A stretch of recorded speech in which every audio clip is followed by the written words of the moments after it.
Fan Sports Desk, a Sports Center update on 1080 The Fan. Brought to you by 808 Hawaiian Restaurant. Add a little aloha to your super pigskin party with Kahlua Pig, Terry Chicken, and Island Cocktails. Woodstock, Burnside, or Beaverton online at ate-oh-ate.com. First on the Fan, the red-hot Portland Trailblazers back at Moda Center tonight. They host the Indiana Pacers. Portland looking to win their 5th straight and make it 9 out of their last 10. Matisse Thybulle is out for Rip City. Everyone else is available. Tip-off at 7 o'clock. The Blazers 4.5-point home dogs. On the gridiron, Oregon State loses receivers coach Kefensa Hinson to the NFL as he takes the Tampa Bay Bucs receivers job. Hinson had been with the Oregon State program for 7 seasons. With baseball season looming, the Beavers are a consensus top 10 team across 5 major polls. Meanwhile, the left side of OSU's infield getting some attention. Third baseman Trent Caraway and shortstop Ava Arquette are both preseason All-Americans. More sports scores and stories in 30 minutes. I'm Ryan Buckley at the 1080 The Fan Sports Desk. Listen live or on demand on the Odyssey app. The Fan's desktop player. Tell your smart speaker. Play 1080 The Fan.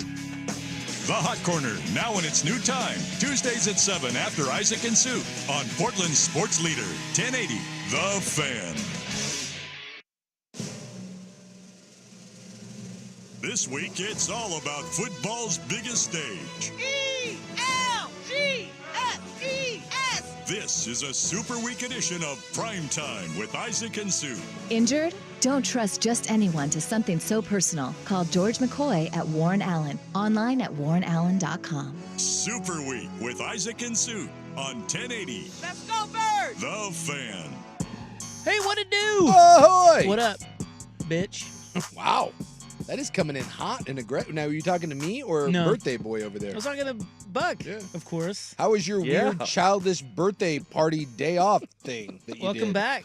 Boy, you didn't waste any time, did you? Nice to Nice. see you. Hi. Well, we made fun of you yesterday appropriately. Don't worry. I was listening for a short period between my time at the driving range and picking up my child from preschool. But then you got I bored didn't and- catch any of that flack in there. Get bored and turned it off like I do. Did your daddy give you a nice birthday present? Nope, haven't received anything from my Oh. dad yet. Fingers crossed. I'm My- sure you provided him with an ample list I did not. of white privilege. Well, I don't provide a list of white privilege. I don't think that's how it works. But I believe my wife gave him ideas. He said there might be something coming my way this weekend. Second-hand white privilege. Nice. Yeah, well, someone else's choice, I guess. That's white privilege turducken. That's white privilege shoved into like greater white privilege. Wait, how is it more privilege? and then delivered to you. If Well, anything, your it's just indirect wife's privilege. white privilege then goes to your dad's white privilege, and then well, it's she's passed just an on to you. intermediary between the genetic lines of privilege. You know. I, for one, am happy for you. Thanks, man. I'm glad you had a good day. Yeah. As Isaac Although- can attest here, Suk, it really wasn't about the privilege or the frivolous gifts. It's about Yeah, special well, time. I read the listeners your Oh, yeah, your Yeah, itinerary. we saw the itinerary. and it was less than. Yeah.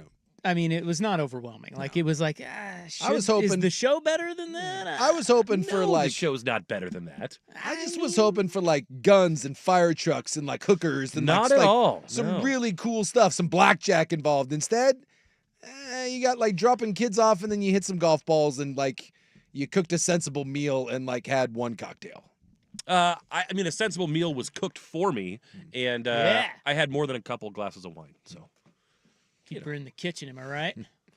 You didn't have a my Marcus. mom, no. No. I wanted you to have Never like a mind. Marcus Jordan sort of birthday. You know? Oh, really? Oh. now that Wreck Really your get out there Lambo. and mix it up. Get on blow and that would be a way to celebrate. Yeah. Yeah, I thought 40 years old, you know? did you hear the big news though? What's the big news? What's the big news? Well, Buckley has 2 kids. Yeah. 2 boys, 2 Mm-hmm. little boys, and the oldest is how old? 4. He's almost 4. Yeah, almost 4, and that means something because almost 4 is different than 4. Are you still doing the by months thing or thank God? Well, no, he just said almost 4. Well, I know, but a lot of times, like if you ask like with the younger, Well, you can't anything over 24 months. Why would you? Once we got to 2, I just started rounding. He was Yeah. either 2, 2.5, Exactly. Thank you. 3, 3 by and the a way, half. can we just somewhere do around there. that going forward? Now you for have to everything? do math. If you say, "Oh, he's 29 months," what? Yeah. Or even 18 months. Can't you just be like, he's almost 2? Well, at 18 months though, he's not almost 2. Yeah, he's not. And a exactly. lot of kids are not And you toddling know by this. like capably by like 18 months and 2 is a big Very difference different. in kid. Which is why when he timeline. said almost 3, that is different than 4. Or I mean, wait, almost 4 is different. different than four. being 4. Yeah. Anyway, the bride goes to the dollar store to pick out cheap decorations for Buckley's soiree. That's right. And while they're in there, she asks little man, "Hey, pick out something for your dad." Sure. Which is a great exercise and teach the kid a little gift giving skill. Absolutely. Let's start young. Yeah. What do you think is the worst thing that a kid could pick out for his father from the At a dollar store? Yeah. Interesting. Not that he did pick this out. Yeah. I'm just asking the I'm trying question. to think of what the worst thing that you could like. That Well, would they have stupid, cheap like kitchen utensils. Like he could get me like a plastic spatula or Hey, something. what better way to say I love you than with the gift of a spatula? I mean, brand name spatulas at discount prices. Don't shame Spatula City. I don't know. Maybe some sort of cleaning product. I like. That's a good one. Some Pine Sol. Yeah, I don't know. Like you. What if you give- got him like a little rainbow bride or something? Hey, I think that'd be adorable. Maybe a healthcare product, like, what are you trying to say? Like if you got like a weight suppressant, like an appetite Whoa, suppressant do they sort have of that thing. at Dollar Tree? I'm assuming they have a I think full Soup line. just called you fat. They had a full line. I mean, well, he's not wrong. Well, I was just trying to think like a just for men. I was trying to think of what would be insulting. Ooh, that'd be funny. Just for men. Yeah. He's like, here, Dad. Yeah, because my son is in his 20s, and he looked down like it was like 6 months ago. We were eating dinner. He looked at me and goes, "Oh my God, you have so much gray." I'm like, "Thanks, awesome." So I was just trying to think of what a little kid, because little kids can be brutal. My dad still has like this core memory of when he turned, I think it was like 35, and I was standing above him for a photo, and I looked at him like, "Hey, Daddy, you're going bald," and he's Yeah. like, "Thanks, happy birthday Yeah. to me." Little Still talks kids are about it. awful. The meanest thing that I've ever heard, but I also was laughing at the same time, was we were probably dealing with like 7, 8-year-old oldest, and then so the son's like 4-ish, and I got the "Dad, Eisman's calling me fat," and I yell, I'm like, "Damn it. Like, don't do that." And he looks at me, and I said, "She's not fat." And he dead-eye looks at me and goes, "Oh, she's fat."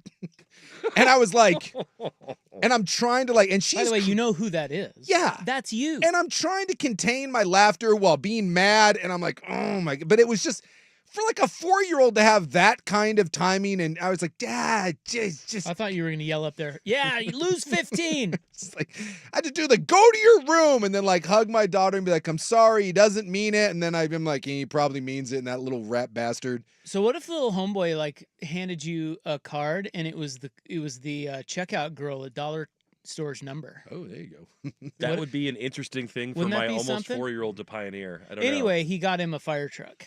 Oh, Yeah. yeah.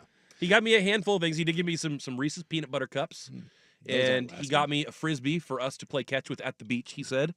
And then he got me a pair of Minion socks because he thought I would love them.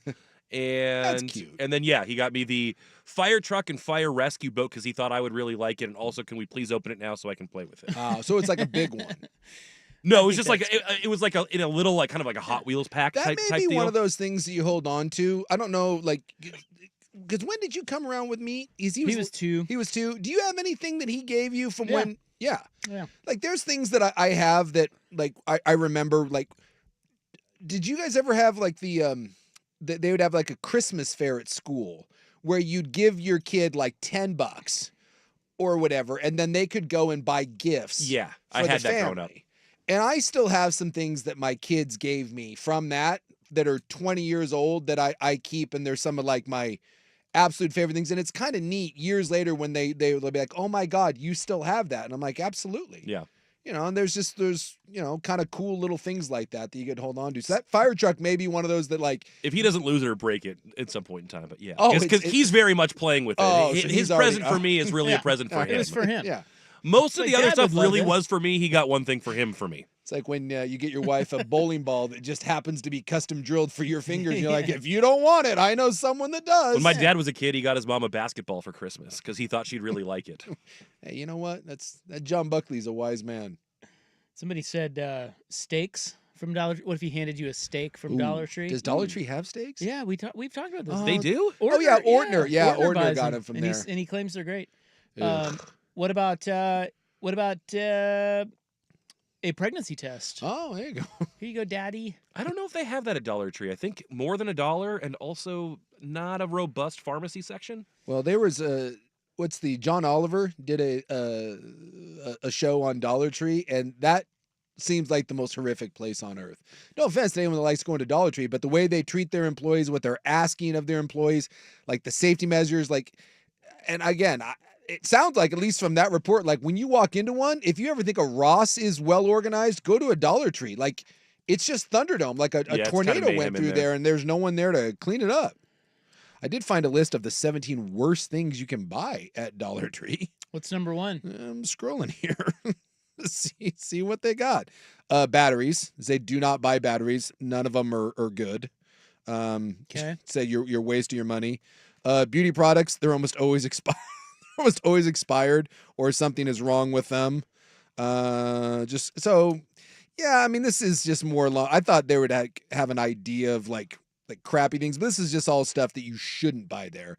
Do not buy perishable, or they say non-perishable food, aka don't buy food at the Dollar Tree. Steaks. That's probably steaks. That would be a big no-no. Yeah, I'm scrolling down, just anything else. I mean, it's all the kind of the same sort of crap. Well, happy birthday. Nice to have you back. Anything for your car, because they say it won't work. Yeah, that makes sense. You'll be damaging your car. You know the work never sleeps, though. I did send over Luka Mavs related trade info during my day off. Yeah, it's interesting. Okay, so oftentimes when you're a radio host, you will have to deal with the listener who really isn't listening very closely. Yeah. Because you know this very well. They'll send you something or they'll say something that you just said. Yeah. That happens all the time. All the time. I don't know why that happens that way. Maybe they're listening on, like, they're behind on the app or something. Yeah. But it's always funny. It's like, we didn't even mention this. I literally just said it. And that's exactly what happened with our producer, Ryan Buckley. No. Well, I had just got in the car and caught the tail end of what you were saying. I'm like, oh, if you're talking about this would be great. Yeah, he sent me the link to the whole casino. We were talking about Mavs casino, not conspiracy, but just the idea why they traded why that's happening. Yeah. Thanks for listening. I love when Buckley does it in real time. Yeah, I do it in person a whole lot more than I do it away from the station. By the way, it sure seems like more and more stuff is coming out that there's no grand conspiracy behind this. Just total ineptitude. And that Nico Harrison is not long for the GM job. He doesn't want to be the GM, and he didn't like dealing with Luka, and he wanted to bring in people that he liked. The more and more that this comes out, we kept waiting for some sort of bomb to drop. It just sounds like he just didn't like him. And he's like, I'm not going to be the GM here in 5 or 10 years anyway, so screw it. Yeah, that was the most cringy bite I saw from that day, was the whole they'll probably bury me and Jay in the next 10 years, or we'll bury ourselves. I would not say that. I wouldn't say it. Sorry, I screwed over an entire city and fan base for the next 15 years, but I'm not going to be here anyways. I don't buy that. And by the way, they most certainly do sell pregnancy tests at the dollar store, says one of our texters. Retired OB office nurse had many patients who used the dollar store pregnancy test, and they were pretty accurate. Really? Well, pretty? Well, can't win them all. Boy, I'm just not certain that anything it's all almost that expired, important right? should be purchased at a Dollar Tree. How accurate are pregnancy tests? I mean, when you... I don't know. How many times have you peed on one? I'm going to go 0 on that one. I know that you got to go get confirmed. I mean, we've been pregnant multiple times in the old marriage. It says 99% accurate. 99%? When used correctly. I just want I want there to be a realistic ad for those things. Because it's always like the couple that's always so happy. No, I want the 17-year-olds in the bathroom at the local Walgreens just praying to God and sweating bullets that their lives aren't ruined. Just once. Because every now and then you can see one of those. If you're at a pharmacy, you can see the 2 young teenagers. They're handshaking, buying the pregnancy test, and you're like, oh boy. It's not good. It's not good. Well, now what do? We have this begins the producer is over 40 portion of the program's history. Maybe more mature. Maybe Doubtful. we grow up after this segment. Thank God. I've already made several quips that I know wouldn't apply to that. Well, it's a TGL Tuesday. That's what's important. Yeah, and you know what? We don't have a show tomorrow, so we're gonna have to squeeze a lot in today. Well, we love our Wednesday shows, especially when we don't work on our Wednesdays. Yeah. Yeah, no, it's, well, we can. I'm not mad about it. We can talk about the hottest team in the NBA. Are they the lead story today? Look, they are right now. They are indeed. This is not hyperbole. No one has a better win streak. No one has been better over the last 10 games than your Portland Trailblazers. Yeah. All right. Well, they might be the lead story. I don't know. We got to get to some Super Bowl stuff too. Yeah, we got the super big game coming up. We got TGL. I mean, my God. Yeah. Buck and I were just talking about who we're going to bet on. Now we got we got screwed last week. Did we? Well, you didn't, but he did because we were perfect in our TGL picks. Yeah. 1-900-888-TGL-PX. Is that enough? I don't think TGL pick. I don't think that's the right amount of letters and or numbers, but 1-900-TGL-PIXX. I'm gonna go to that lake. Yeah, There. let's do that. Call that number. Call it. We were 3-0, and then last week. You want to be 5-0 Rolled it over. with confirmed Lost in information. overtime or whatever they do. Well, I think last week was fixed. It was. I think the fix Because was in. and I knew this. I just made it was a foolish or Yeah, foolhardy bet because they specifically said the producers told us to keep it close. And you know what happened the next week? They kept it close in what should have been a The blowout. underdog won. Tiger won. So now we've got Rory playing tonight. and Coming off Pebble. He just won at Pebble, so he's probably hungover. And then I don't know. I don't know who to take. I don't know what the odds are. What do we got? I think they're basically even on both sides. So it's Rory, Adam Scott, and Keegan Bradley. They're the Boston Common team, and then they're playing L.A. Golf Club, which is Tommy Fleetwood, who's from England, not from L.A., Colin Morikawa, and Justin Rose. Yeah, I think I'm going to take LA tonight. Can we talk about Jason Day's sweatpants? I'm fading Rory. Yeah, he's with Malbon now. Yeah, he's, Or wearing Malbon. he's wearing sweatpants. Yeah. I didn't know you could wear sweatpants on a golf course. He did it multiple days. Yeah. He's We got a the- whole thing going. We got the Four Nations tournament we could talk about. I know you're What's that? excited about that. Who's winning? Well, it hadn't started yet. Now, is that 7s or 11s or 9s? 7s or 9s? What? Is that rugby? No, the Four Nations hockey. Oh, dang. They're doing the Four Nations hockey What do tournament. they call the Rugby Cup? Isn't that something nations? Well, I mean, they have there's sevens in rugby. I mean, that's a whole different. No, I We're thought they had a going- Nations Cup too. We're That's going what I was down mistaken. roads right now. We're getting derailed. I'm taking cynical. I think you might want to go In Sweden hockey? because they're not playing. So maybe Sweden or Finland. How about your United States of America? We suck at hockey. Actually, we're pretty good. Nah, we ain't winning that. I'll take Canada. There you go. Canada can't win a cup. We got that on lockdown. They can't even win a cup? They haven't won a Stanley Cup in like Oh. 30 Well, years. Well, to That's be fair, everybody that Yeah. wins a cup is Canadian. They just don't have a Right. Canadian Well, team. Yeah, what are you talking? What is this? What is it? Get out of here. The best players in the world are Canadian. That's right. That's why I'll take Canada. Book it. It's a bold move. We just placed 5 bets all in the first segment. That's what we're doing. 1-800. What did you say? 1-900. 1-900 TGL TGL-PIXX. There you go. And that includes the Four Nations, which you guys weren't aware was happening Nah. next week. But you know, 6 nations is what I was going for. 6 nations rugby. well, this is right out. It's 4. It's replacing the All-Star game this year. Well, we had media night last night. Yeah, we had some jackass asking annoying questions. We have the Blazers winning again. Red hot and It's just who had, unbelievable. by the way, DeAndre Ayton hitting clutch free throw after clutch free throw, and Devin Booker missing one. Oh, I have another thing from the game. Okay. It doesn't pertain to the Blazers. You mentioning Devin Booker reminded me. I pulled up a list of the. We'll get to it next. Okay. All right. We're gonna. You know what we're gonna do? Yeah. It's Super Bowl week, Mhm. and I got a segment or two entitled "Super Bowl Num Num" today, I do like num nums. but it's not going to start right up in here. All right. You know what's going to start right up in here? What do we got? Your Portland I Trailblazers. can't wait. Your Blazers. Blazers. They are the lead story today, and that's where we start our show. That's a first. Next on the Fan. Magic Johnson. The Fan is live on YouTube.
with Isaac and Sue Brought to you by George McCoy at WarrenAllen.com. on 1080 The Fan. I can see them winning this game. I can see them losing this game. Yeah, Buck and I are still working out our TGL picks, but they'll be up at You guys 1-9. by the way, they're not kidding. No, we've been We're on talking LA. about it. We've you decided. guys are going deep. We've been And by the- talking about it all break. It's getting passionate too. Well, tonight's an interesting matchup. It's not. That's what they want you to say. It's not an interesting matchup. It sure it is, really fella. is. And our picks will be live at 1-900 TGL PIXX It is shortly. fascinating to watch the two. Like, What? just the two of you get enthralled in that of all things. Well, you know what we are? We're golf bettors. Yeah. Okay. And so you need Golf And betting listen, is fun. It is fun. you And need juice on a Tuesday. well, it's not just on a Tuesday. It's over the weekend. We were texting back and forth about the AT&T Pebble Beach Quite a Pro. bit, yeah. I mean, yeah, we had all kinds of action out there. Oh God. One guy won, one guy didn't. Isaac was that winner. Yeah, you were supposed to ask who won. No. You see, he stopped. I'm not engaged. He's not even listening. I'm not engaged in this. I won. I am Buck not did going not, to encourage this behavior. because I was smart enough to pick out that Rory was going to win that tournament. Yeah. And he did. Although, like 3 holes into the final round, you hated your pick, you said. Yeah, well, it's Rory, and he's you can he's a see tough why one to root for. I'm trying not to encourage But the he, behavior. you know, you it don't was like need it. it was And really yet you've stoked it again. it was really on Friday that he unhinged his jaw and started swallowing. Yeah, the you texted that to competition. me, and I was like, I can't did. go any further with this golf talk. His wedges look good, putter look good. Guy's money, man, bombs it. Till the Masters when he S's the money bet again. He very well might. Yeah. All right, well, let's talk more golf coming up next. From pregnancy test to golf. You've got to kick him off the tour. So the Blazers won again. I Yeah. see they beat Phoenix. Beat Phoenix I'm back going to that lake. I saw the highlights. I was watching Orlando Sanchez. Mm-hmm. You know, who gets he's really good, but he gets like disproportionately fired up. I think Yeah. on his like he's one of those rah Blazer guys. You know, Sure. Like, oh, Well, there you know hasn't how been- the hometown news. There loves hasn't to, been a lot to root for. If you are someone that has had to rely on Blazer hype for the last couple of years, you probably have. I mean, imagine the sexual frustration built up at that point. Like you're just at that point you're just a sailor that's been deployed for several years. That guy has a lot of sports like frustration pent up, and now he gets a chance to properly release Yeah, they it. do really want to root. Like Yes. they want something to Well, why else would you watch local sportscasts? get people fired up. Yeah. Well, because Orlando Sanchez is on there, dishing hot takes and Well, interesting now stories. you've won 8 of 9, 4 in a row, and you're the hottest team in the NBA. They're second in the West. Second in the West? No. No, they're 4 games out of the play-in. Oh, I thought they were like first in the West, second in the West. Well, and this is the so now are they good or not? Is that what am I to make of this? You tell me. It's weird because clearly the tank is off. Now, I mean, I suppose you could go into the trade deadline, which is a couple days away, and you could just start dealing vets. Because right now, the guy who's playing as big a role in any of this is DeAndre Ayton. When DeAndre Ayton is engaged and is playing hard, Dominating. they're a different team. I mean, he was a 20-20 guy. I mean, they don't win that game. In fact, they don't win half of these games. They've been on this win streak without DeAndre Ayton being engaged. And at times, I remember Channing Frye. This was like I want to say this was when they were losing to the Clippers. Remember the Clippers beat them by like 40 points.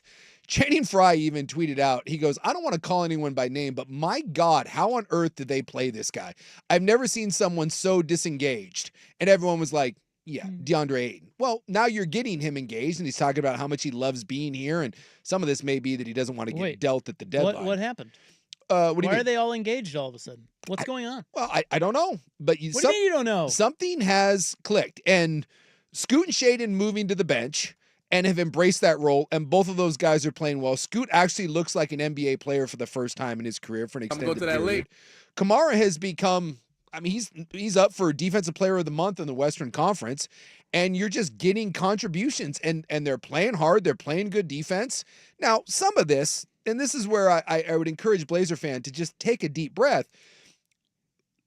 You're still awful. You're still, what 8 games below 500? Well, I was just looking. Yeah, they're third from the bottom in the West. Yeah, but they're 4 games from the play-in. They're closer to the play-in than they are the bottom. That's true. And the only thing that scares me about this is there is this sense of, does this speed up the timeline? And obviously, is the tank over and all this? But outside of Milwaukee, which was a great win, and by the way, you dominated the Bucks, right? I mean, that was the second half of Milwaukee on a back-to-back, but whatever, you kicked their ass.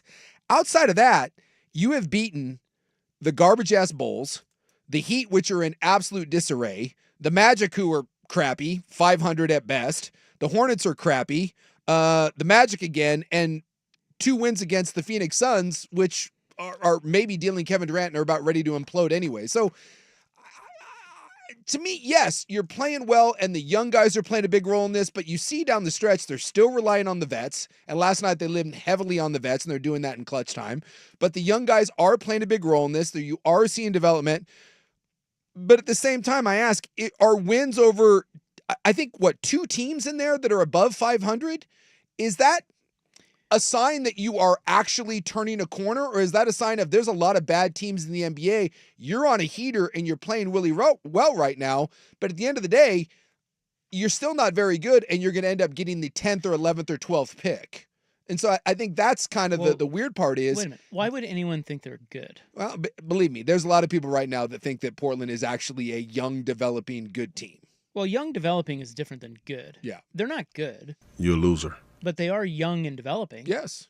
So what do you do with that?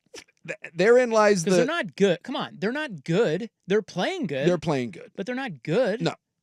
So, right? I mean, we've talked about this for years. You can beat half this league just playing hard. Yes. Because half the teams in the league are a mess.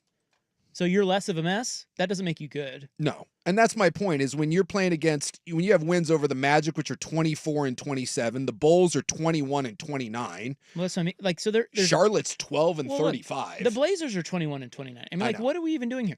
Why are they not tanking? This is ridiculous. It appears now they can't. It appears the tank is over. And that's the thing. Unless you just get rid of all the vets and then the young guys aren't able to carry this. Unless you deal Ayton, you deal Robert Williams, and you go young and the young guys keep winning, because that's the one thing you can't discount here is you are seeing real growth and development from some of the young key pieces that you want to see. Well, that's good, but are they building block? I mean, are they cornerstone pieces? That no one knows. I mean, I'm just happy right now. I think if you're a Blazers fan, you're happy that Scoot actually looks like an NBA player. Now, Magic Johnson. Again, I think sometimes Blazer fans, they get so over their skis because they've had so little to root for. And now all of a sudden, for the last couple of weeks, you do have a lot to root for. I still ask the question, is it the best thing going forward? Probably not. But you still have a coach who is coaching for his job and young guys that are trying to establish themselves. And Chauncey's coaching his ass off. Shaden's pissed off. And Scoot's looking pretty good, and you've got an engaged DeAndre Ayton. What does it mean in the long run? I don't think it means anything other than I think it's going to be an entertaining stretch of basketball. It's going to be interesting to see what happens at the trade deadline, and I do think it has kind of killed the whole tank. I don't think you're going to end up as a top 6 team in the draft. I think you're going to get something that's in the 9, 10, 11 range, which, going into the season isn't what you set out to do, but things change. And then ultimately, what does that do for your franchise? My only fear is that as fun as this is, that this puts you back into that same damn state of purgatory that we've talked about for the last, God, however many years. Is anybody going to watch them? I saw in the highlights, it looked like everybody was having fun in there. Yeah, dude, the building is much better. And to be fair, throughout this stretch, there have been times, even last year, where the attendance was actually pretty good. There were some moments this year where it was pretty dark. And I think that there is a buzz, and I think people are excited, not just that they're winning, but I think they're excited that it's kind of an easy team to root for right now, and they're playing real hard. So I pulled this pertains to the game last night. Mm-hmm. Yours winning again. They've now won, 8 of 9? Is that what you're... 8 of 9. Is that 4 what in a row. Wonderful. Just marvelous. How great they are now. Well, again, I pointed out... So what's their record the rest of the way? Again, I think a lot of it has to do with what happens at the deadline. Are there people moved, and do you start shutting guys down? A couple days ago, Danny was still of the belief that come trade deadline, this team is going to start shutting guys down, and it's going to get worse. With this development and 4 games from the play-in and Chauncey coaching for his life, I'm not certain if that's still a thing. We'll find out, but I think because the schedule does get a lot harder, I do think that schedule matters a lot. We talk about this in the NFL. How many times do you see a team that's like an 8-win team and they're like, hey, they win 1 or 2 more games, they're in the playoffs, and then you look at their wins and you're like, ew. Like they haven't beaten the Miami Dolphins are built on this. So the Blazers schedule, let me pull it up here. It does get a little bit harder here. And I think that'll give you a better indication on exactly where this is at. So they've got Indiana, Sacramento, which whatever. But then you get Minnesota and back-to-back Denver and then the Lakers. I think that stretch, February 8th through the 20th, all 3 of them on the road. At Minnesota, 2 in a row, back-to-back in Denver with a day apart, and then home to the Lakers. I think that gives you a little better idea of exactly where this is at. And then again, see what happens at the trade deadline. Well, I have a sidebar from last night's game. All right. Okay? Because I saw something kind of cool happened in last night's game. Well, that's nice. But it has nothing to do with your hometown team. That's something to do with the Phoenix Suns? It might. All right. We'll get to that next. Here's Buck. This is a Super Week edition of Primetime with Isaac and Sue. Brought to you by George McCoy at WarrenAllen.com. Now, from the Fan Sports Desk, a Sports Center update on 1080 The Fan. Ryan Buckley with this Sports Center update. First on the Fan, the red-hot Portland Trailblazers back at Moda Center tonight, hosting the Indiana Pacers. Portland looking to win their 5th straight and make it 9 of their last 10. Matisse Thybulle out for Rip City. Everyone else is available. Tip-off is at 7. The Blazers are 4.5-point underdogs. On the gridiron, Oregon State loses receivers coach Kefensa Hinson to the NFL as he takes a job with the Tampa Bay Bucks. Hinson had been with Oregon State for 7 seasons. With baseball season looming, the Beavers are a consensus top 10 team across 5 major polls. Meanwhile, the left side of OSU's infield getting some recognition as well. Third baseman Trent Caraway and shortstop Iva Arquette have both named preseason All-Americans. And in the TGL tonight, fresh off his Pebble Beach win, Rory McIlroy and Boston Common take on the LA Golf Club featuring Colin Morikawa. They will tee it up at 6 o'clock on ESPN. More sports scores and stories in 30 minutes. I'm Ryan Buckley at the 1080 The Fan Sports Desk. Listen live or on demand on the Odyssey app, the Fan's desktop player, or tell your smart speaker to play 1080 The Fan. The Celtics are the balls. Slam Dunk in Vegas is our nationwide contest.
Primetime with Isaac and Sue Brought to you by George McCoy at WarrenAllen.com. on 1080 The Fan. Songbird of our generation. I love sports, man. You are feeling. We're still talking golf betting. I know. You guys, What? You guys are like Please tell us more. petulant children, and I'm like the nanny that refuses to acknowledge your bad behavior Except you're talking about it again. and just turn away. So I saw last night that Devin Booker became the all-time leading scorer in Phoenix Suns history. Yes, he did, and then missed a free throw that would have tied the game. And that surprised me a little bit. I was like, wow, I know. he's awful young. Yeah. Or maybe he's not. How old is Devin Booker now? I bet Booker's been in the league for probably, I'm going to probably say 7-8 years, I'm guessing. How old is he? What does look- that mean? Let's look up. Well, guys coming in the league quite early. Devin Booker 27? is... He was a one and done from Kentucky. He is 28 years 28. of age. He'll turn 29 in October. Franchise leader. Passing. Do you know who he passed? Did they show that on the broadcast when you were watching your team? I don't know if they showed it, but They talked about it, and I don't remember because it was right kind of towards the end. I don't remember who they said. so who would you have guessed was the all-time Phoenix Suns scoring leader? God, someone that stuck around. I'd say someone maybe like a Tom Chambers. Chambers. He's not in the top 10. He's not in the top 10. Well, you have Maybe a Chris- Kevin Johnson. I mean, Chris Steve Paul, Amari Stoudemire, Steve Nash. Ooh, Stoudemire's a good one. Kevin Johnson comes to Oh, mind. yeah, Yeah, KJ. KJ.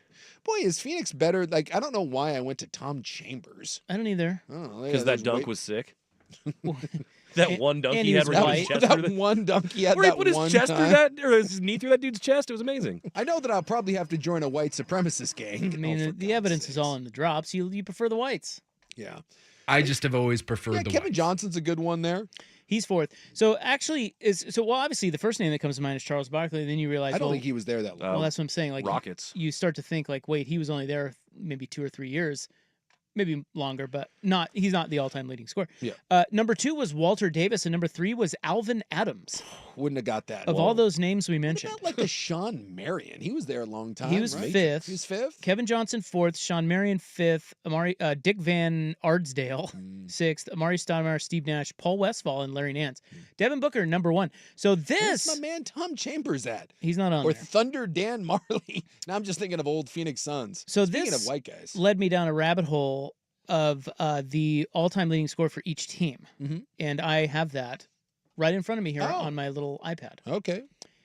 And so I want to know how many you can get. I'll bet you way less than. I bet you this is going to be a sneaky. It's going to be a sneakier hard list than you think. It depends on the team. Okay. I mean, there's obviously some Some Hall of basic Famers ones. on here. Sure. Spurs is Tim Duncan. Yeah, that's no brainer. The Jazz is Karl Malone. Yeah. Pistons. Isaiah Thomas. Yeah. Chicago Bulls. I'm guessing Wrong. I'm guessing that Michael Jordan guy. Okay. Here's an interesting one. The Boston Celtics. Excuse me. Peyton Pritchard. Well, the easy one would be Larry Bird, but it's not. I think it's an interesting one. It's an interesting one. Old or new? 26,395 points. Bill Russell? No. Havlicek. Yes, John Havlicek. Rockets, Hakeem. That's got to be Elijah. Pacers, Reggie Miller. Yeah. Thunder. Does that go back? Did we get Seattle in that too? Because it's the same. They're not on here, so I would imagine we do. If it's not, then it's Westbrook. I'm assuming. Yeah, it's Westbrook. Yeah. Portland Trailblazers. Assuming Clyde. Actually, no. It's No. probably not Clyde anymore. It's probably Lillard. Damian Lillard. Yeah. Ain't gonna be no buddy stuff. How about this one? The Memphis Grizzlies all-time leading scorer. Maybe Gasol? No. No. Wouldn't be Gasol. He wasn't there long enough. Maybe who was the he played for the Blazers too. The Played for the Blazers. yeah, the played at Zach Cal. Randolph? Raheem Oh, Sharif Abdur-Rahim. yeah. What about him? I can't think of the black guy's name, huh? Oh yeah, they signed that brown guy, and then I went right past it. Kiss my ass. Your words, man. Yeah. I No, don't it's know. Mike Conley. Ah. Yeah. Yeah, I wasn't getting that. Miami Heat. Gotta be Dwayne Wade. Yeah. Let's go. Atlanta Hawks. Human highlight reel, Dominique. Yeah. Yeah. 23,000. How about the Orlando Magic? that's tough. Because I don't think Shaq was around long enough. I don't think McGrady was around long enough. I don't think Penny was either. And that leaves Scott Skiles?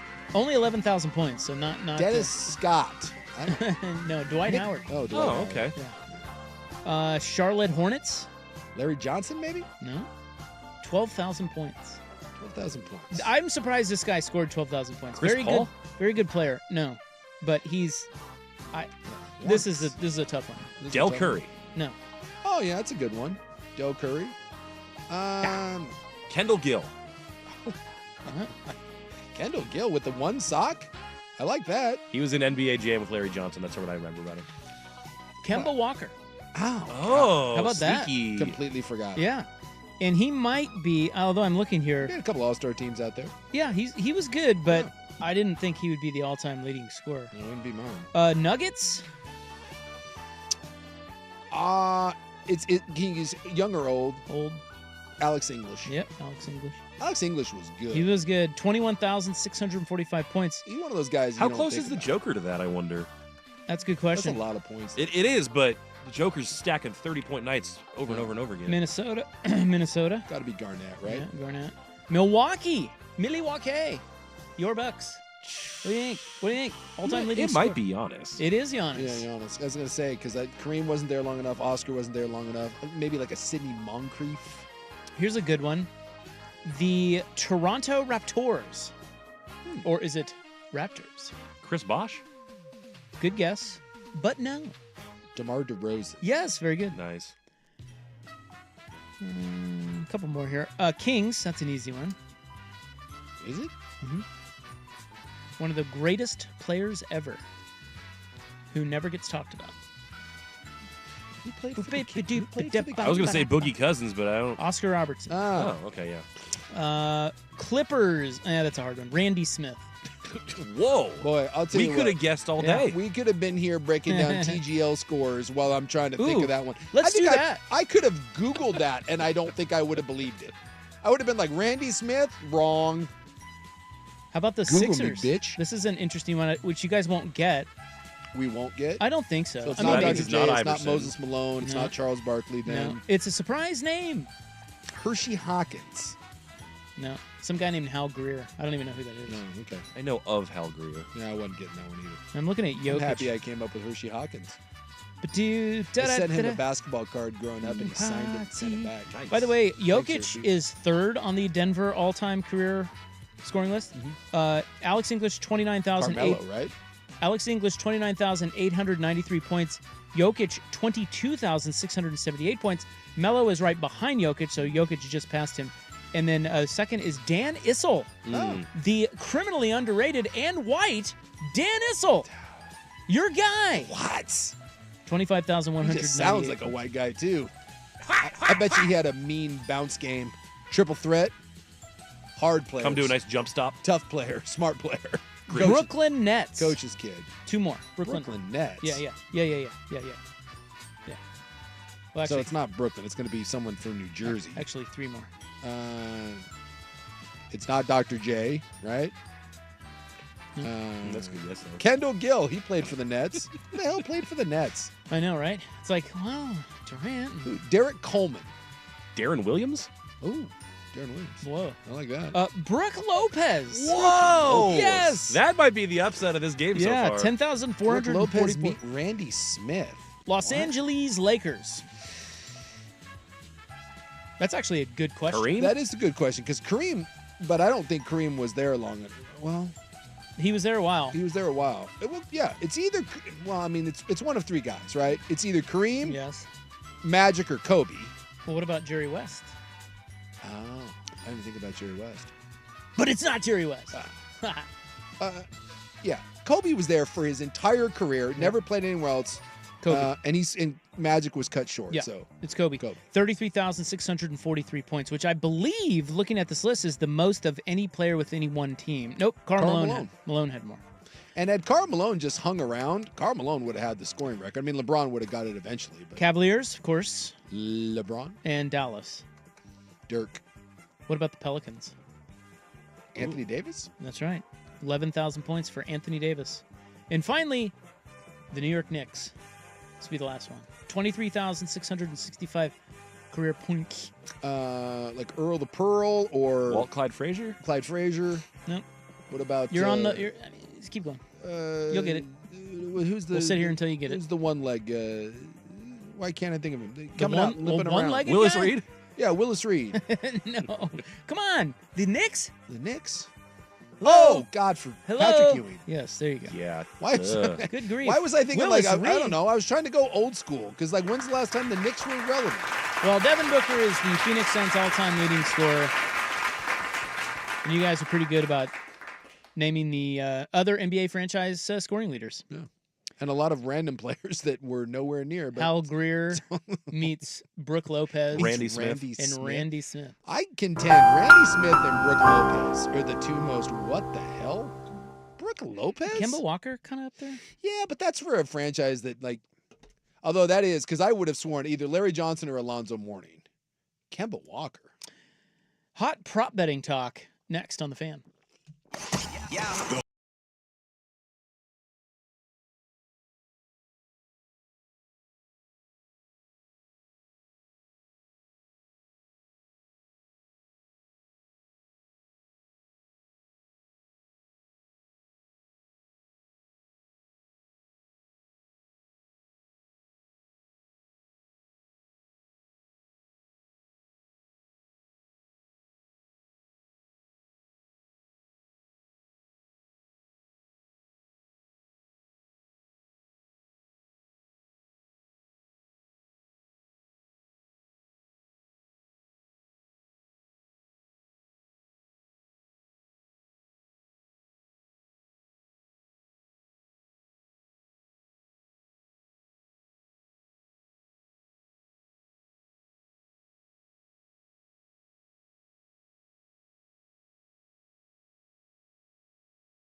Isaac and Sue. Brought to you by George McCoy at WarrenAllen.com. On 1080 The Fan. Well, I know a lot of people right now are tuning in for our TGL Tuesday picks.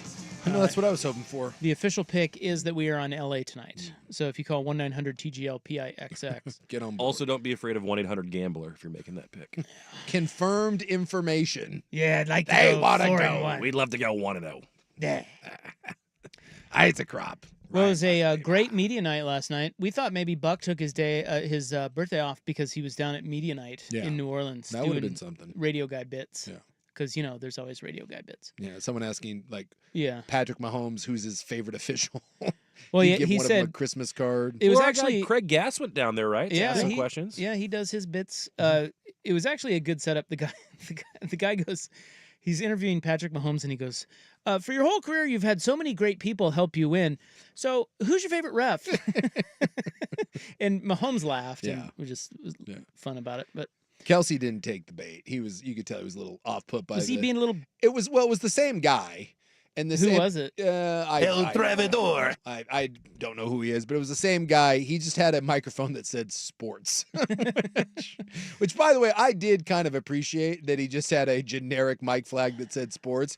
And I think his was to Travis Kelce, which do you love more? Taylor Swift or random 15-yard penalties in the playoffs? Yeah, 15 roughing the quarterback penalties. Well, he's got to say Tay-Tay. I'm guessing that dude. I think he said cool question and then. I'm guessing that dude is so tired of Tay-Tay talk. Yeah. What are you going to do? Well, he knew what he was walking I know. into. You got to expect that. But at the same time, I'm guessing that is nauseating. Yeah. You're with the most famous woman in the world, though. I'm guessing it just kind of comes with the territory. So I have hot prop betting talk for you coming up next. Let's get into it on our show tonight. This will kick off our foray into the super big game. Mainly just gambling. It's an extension of the TGL, and then it goes from there. We're here to talk about the game, but I like to leave that to the Dan Orlovskis of the world. Yeah, he went on they were doing today. He had a super. They've like some of the AI stuff on like the computer models. They did a big detailed breakdown on RPOs, complete with like a 3D model where you inside the head of the quarterback and was moving things around. I will say I saw one of those deals that he did maybe a week or two ago where he got onto the field and showed what the quarterback was seeing from their viewpoint. And as somebody who has not played the game, I thought it was pretty cool from a tech standpoint. Well, what they're doing now, and they've done it for a couple years, some of the quarterbacks now, it's like a virtual reality headset, and they put it on. Yeah. And then you walk in and you're doing a walkthrough, but you get to see everything in front of you, and then you get to see in real time how it all plays out. And apparently, it was a big secret to Jaden Daniels' success. I guess he's been doing simulators in VR at 2 times speed to try to train his mind. Yeah, it is always interesting. Like when the whole Josh Allen, he should have thrown the ball to Shakir, like on the final play. By the way, anyone who thinks that, I know you were gone, but let me just state for the record: if you really believe that, you're either a dumbass or you just are ignorant. But it's shocking when you're on the field, whether you're a lineman, a linebacker, a quarterback. Like, we all have this idea because we're just used to watching the game from a TV broadcast point of view. So we can see everything. I mean, God, I can sit there on my TV, or I can sit there up in a press box up in my stands and be like, oh my God, the safety's bailing, coverage is rotating, like it's happening right now. It's a little harder when you're on the field. Like you can see so little, and there's such chaos around you. And yet we live in a world where there's so much information now, and there's all these different camera views.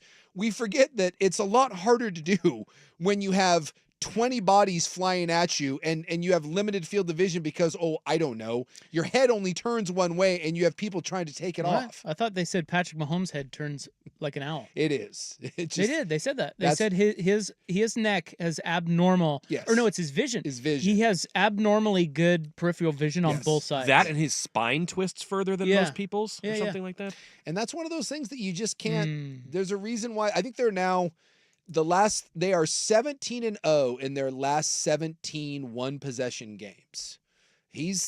He is the ultimate. We get into close games, and it doesn't matter because I make plays. I also heard a stat today. He's only thrown 1 pick in his last 9 playoff games. Yeah. He just does not turn the ball over. Well, that turnover they had in the AFC title game against Buffalo, the fumble was the first one in I forget in a while. It was some sort of ridiculous, like 18 quarters or whatever.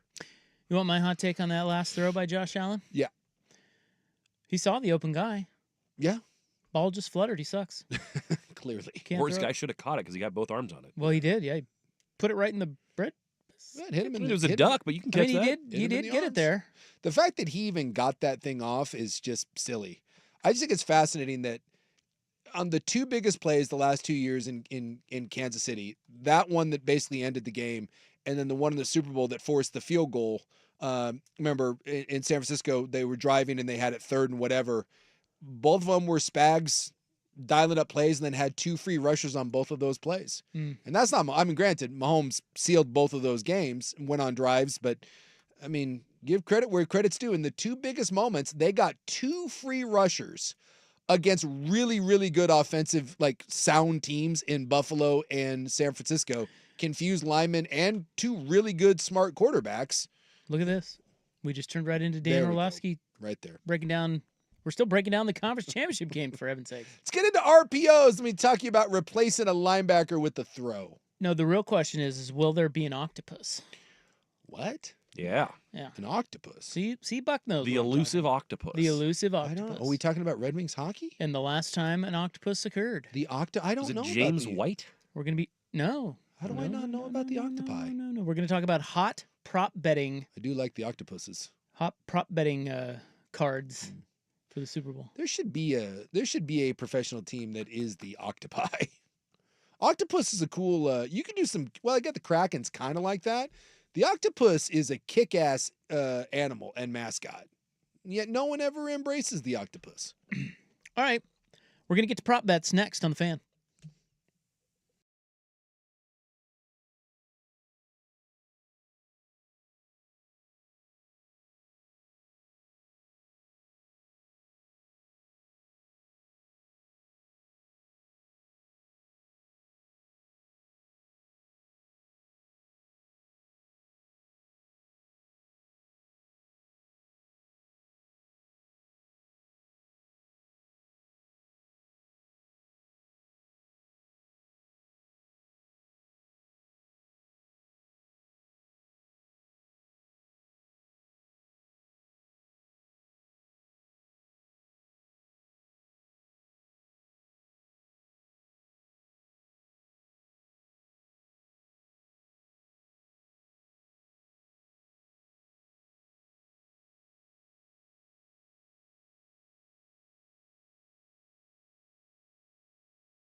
sports station. Now, from the Fan Sports Desk, a Sports Center update on 1080 The Fan. Ryan Buckley with this Sports Center update. First on the Fan, the red-hot Portland Trailblazers back at Moda Center tonight. They host the Indiana Pacers. Portland looking for their 5th straight win, looking to make it 9 of their last 10. Matisse Thybulle is out for Rip City. Everyone else is available. Tip-off is at 7 o'clock. The Blazers are 4.5-point underdogs. On the gridiron, Oregon State loses receivers coach Kefensa Hinson to the NFL as he takes a job with the Tampa Bay Bucks. Hinson had been with Oregon State for 7 seasons. And baseball season's looming. The Beavers are a consensus top 10 team across all 5 major polls. Meanwhile, the left side of OSU's infield gaining some recognition as well. Third baseman Trent Carraway and shortstop Iva Arquette both named as preseason All-Americans. More sports scores and stories in 30 minutes. I'm Ryan Buckley at the 1080 The Fan Sports Desk. Listen live or on demand on the Odyssey app, the Fan's desktop player, or tell your smart speaker to play 1080 The Fan. Did you score a smart speaker over the holidays? Just ask it to play 1080 The Fan. Primetime on Super Week. There might be some skin there. This is a Super Week edition of Primetime with Isaac and Sue. Injured? Don't trust just anyone to something so personal. Call George McCoy at Warren Allen. Online at warrenallen.com. Isaac and Sue on 1080 El Traidor. The Fan.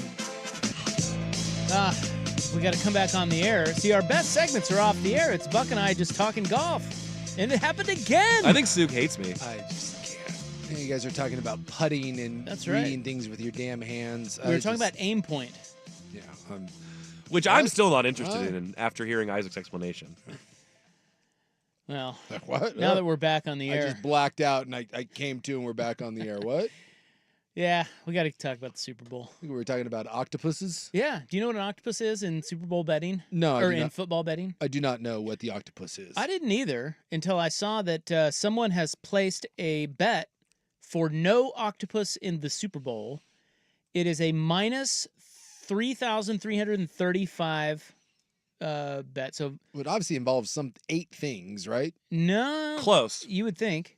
What? How is it an octopus if there's not 8? So they play. The number 8 is significant. They placed a $51,000 bet to win $1,500. That's how unlikely it is that this occurs. Okay. So they bet on no. Yeah. This will not occur. Yeah, it's a lot of money to win not a lot of money. An octopus is when a player scores a touchdown and the subsequent 2-point conversion. Oh, you that score makes 8 sense. points, one player. Yeah. Yeah. Now, the last time it's actually the only time it's ever happened in a Super Bowl was Jalen Hurts 2 years ago. Oh, okay. Which is why they're offering that bet. Makes sense. But most people are saying no. So your best bet on that would be, right, Jalen Hurts scores a touchdown, maybe a penalty. They move it to the 1, and then you tush push it. Yeah. I mean, you could tush push it from the 2, but that seems a bit much. Yeah. So that's the octopus. Huh. That's a fun little bet. The prop. So according to Caesars, they have the largest prop betting sheet in the history of the sport. Okay. This year, there are thousands, and it doesn't even say how many bets are on there. Yeah. It's thousands. Anything you want to bet, right? Upon thousands of sports bets. Yeah. For the Super Bowl. Now they have done a throwback to 1986. Do you know the first prop bet? Do you know the Super Bowl? The first prop bet in the Super Bowl history? The play, well, it wasn't a prop bet before this play, but it's the play that sparked the prop betting fever that we see now. No, I do not. Ooh. It was, do you know? I'm trying to think what it would be. It was 1986. That helps. Are we going refrigerator Perry scoring the touchdown? Exactly right. Because I do know that Walter Payton did not score a touchdown in the game, and that was always a big rub that they let Perry run one in and not Payton. In 1986, a groundbreaking prop asked whether a defensive player would score an offensive touchdown inspired by William the Refrigerator Perry. Yeah. By the way, Mike Ditka to this day claims that was a huge mistake on his part. Why? Because Peyton didn't get to score, and that always rubbed Peyton the wrong way. And Ditka was just an oversight on his part. They were all scoring. He said he didn't realize that Peyton hadn't scored yet, and they were just kind of doing bits at that point, and really should have allowed Walter, who, come on, Walter Payton was that offense. Would we even have the prop betting market if he didn't give Yeah. it to Fridge. Yeah. Although it wasn't just that game that Fridge was a thing. Yeah, that was a season long, which is why they did it. But history was made when that bet came through, marking the beginning of a prop betting phenomenon. Because the Bears won that game 46-10. That's kind of a fun little. That's a fun little anecdote. I mean, And the moment you gave me the year, I'm like, oh, well, that makes sense. Well, this is Super Bowl licks. You know that, right? Super Bowl Licks. Yeah. Oh, yeah. LIX. LIX. So 50, what? 59. 59. Yeah. What? 69, 59. What's a I'm 59? going to throw a flag on that. I can't tell you what the 59 is. I'll have to tell you off the air when you guys are doing your hot prop bets. Betting odds set at plus 2,200 for a defensive player scoring an offensive touchdown. I mean, So again, not a pick six. not a pick six. It's an offensive touchdown. I don't even know how that would. Well, Like, which team has a player that you would use? Who Like would do like that? sometimes guys will bring in a defensive lineman as a fullback, or someone will bring in an Jalen extra Carter tight or end. But something that's like usually an old lineman that comes in and does it. I don't know any defensive player from either side that plays on that does that, but they do that sometimes in the league. I don't think that's a very good bet. Rabel, I think, had a Super Bowl touchdown, if I'm not did? mistaken. Yeah. What'd they do? Hand him the No, ball? he would play tight end. Yeah, they'd line him up as a Yeah. eligible receiver. Yeah, he'd come in put and his hand play in the tight dirt end, or he'd play H-back, and he got a couple touchdowns in his career, and I do believe he caught one in the Super Bowl, I think against the Carolina Panthers. What a stud. Yes, but yeah, he has caught a Super Bowl touchdown pass. This is like the commissioners being dead. I'm like 98% sure that he did. I've got broadcast prop bets if you'd like. Okay. A lot of Tom Brady because he'll be on the call. A lot of Tom Brady props. There's probably a Tay-Tay one in there too, right? By the way, Several. Rabel, 2 Wow. Super Bowl touchdowns, 2004, 2005. Yeah, Goodell made it a big point saying that Brady talks to him all the time about making sure that he's not blurring lines between ownership Sure he and does. being a broadcaster, which is just still the most ridiculous thing since Doug Gottlieb is a head coach. But Goodell spent a lot of time addressing it when he had his little PR session down there at the Super Bowl. We do have the over-under on number of times Tom Brady's voice will crack during the game. Does his voice crack? Yeah. I don't Yeah. know. I don't pay attention to that as much as other people. I half the time I tune broadcasters out. Like I just don't think he does much for me anyways. 2.5. All right. I don't pay enough attention to know if that is a good bet or a bad bet. Will Tom Brady be fired by Fox before March 1, 2025? Oh God, I'm assuming that's tilted no. It sounds like Fox has come out and said that they are not, they're fine with him. Yeah, yes is plus 5,000. They won't even let you bet no. No, and again, why would the commissioner spend that much time, letting us all know how great Tom Brady is at communicating? What will be said first by Tom Brady or Kevin Burkhardt? GOAT or let's go? What? Let's go minus 200. Let's GOAT go. plus 150. Huh. Yeah, Well, I Tom think likes saying "Let's go." He says let's go, but Burkhardt We'll say I'm with the goat. will say I'm with the GOAT. So Oh. you don't know who's gonna. Yeah, I'm lost in this. I'm not paying enough attention to Tom Brady and Kevin Burkhardt. It does bother me that I think that's the worst broadcast team we have, and they're doing the Super Bowl. Will they show Tom Brady's Super Bowl highlights during the broadcast? Yes is minus 200. That's 100%. No question. That's guaranteed. That to me is a good bet. What's the line is a on good that? bet. Minus 200. Oh, you should hammer that, right? There's I mean, no that's a way- steep odd, Especially because it's his first one I as a would. broadcaster. Yeah. There's just no way they don't show Yeah. a highlight of Tom Brady in the Super Bowl. Well, Tom, tell us what it's like. You've done it a handful of times. Will they show Tom Brady playing the Eagles in the Super Bowl? Yes is minus 150. That Oh. might even be a better bet. yeah, I could see that. We've got the primary color of Tom Brady's tie. Blue, please. Really? Oh, you're going blue? Navy? Plus 175. Blue is the favorite. If you're Tom Brady's friend, and I know that they'll limit how much you can bet on this, but if you're one of Brady's friends, don't you call him and be like, hey, dude. I think you just- do. Just give me a little. I heard a cool story the other day from Jeff Schwartz, and he said that when Jared Lorenzen, the hefty lefty, R.I.P., was a backup quarterback for the Giants and they won the Super Bowl, he peeped the Gatorade color closest to the coach on the sideline and tipped off his buddies. That's kind of fun. They all got in purple Gatorade wagers and made a killing. Yeah. I wonder if you could do that. I wonder if you could just on the broadcast, if they ever show it. I wonder if you had Super Snoop, like you were just paying attention. Because, yeah, you'll see people with the Gatorade cups and all that, or people drinking out of them. I think you just kind of pay attention to that. Do you think if you were sitting behind the bench, you'd figure it out? Yeah, I think so.